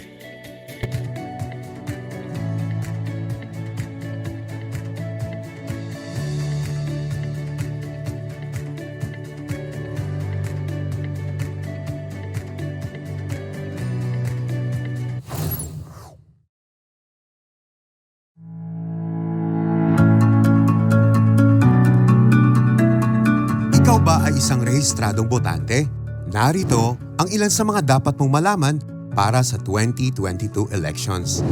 Kailan ang araw ng pagboto? Ang sabayang nasyonal at lokal na eleksyon ay idarao sa May 9, 2022 at bagamat mainit ang diskusyon ukol sa mga tatakbo bilang presidente at vice-presidente, higit pa sa dalawang posisyon na ito ang ating iboboto. Ayon sa datos ng COMELEC, mayroong 18,180 positions na pupunan sa eleksyon sa May 2022. Kasama dito ang mga ihahalal para sa Bangsamoro Autonomous Region in Muslim Mindanao na magdaraos ng unang regular na eleksyon kung hindi ito ipagpapaliban.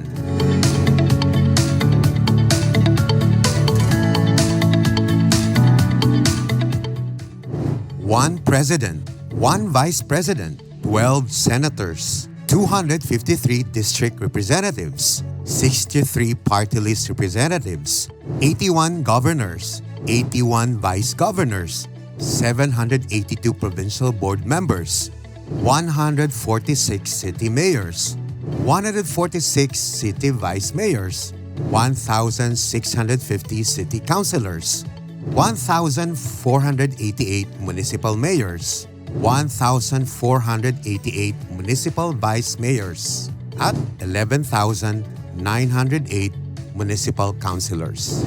Ngayon na ikaw ay nakapagparehistro na, ang susunod na hakbang ay bumoto sa May 9, 2022 at tiyakin na ang boto mo ay mabibilang.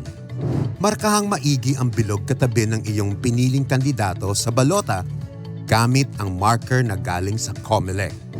Huwag sulatan ng kahit na ano ang balota. Huwag punitin, mantsahan o gusitin ito. Pumili lamang ng isang kandidato para sa mga sumusunod na posisyon. Para sa posisyong nasyonal, President, Vice President, at Party List Representative. Para sa mga botante sa Metro Manila, Mayor at Vice Mayor. Para sa mga botante sa labas ng Metro Manila, Governor, Vice Governor, City or Municipal Mayor, at City or Municipal Vice Mayor. Ang pagpili ng higit pa sa isang kandidato para sa mga naturang posisyon ay magiging dahilan para hindi mabilang ang iyong boto. Pumili lang ng hanggang 12 kandidato para sa pagkasenador. Ang pagpili ng higit pa sa 12 kandidato para sa pagkasenador ay magiging dahilan para hindi mabilang ang lahat ng iyong boto sa pagkasenador. Tandaan, huwag matakot bumoto at bumoto ng tama.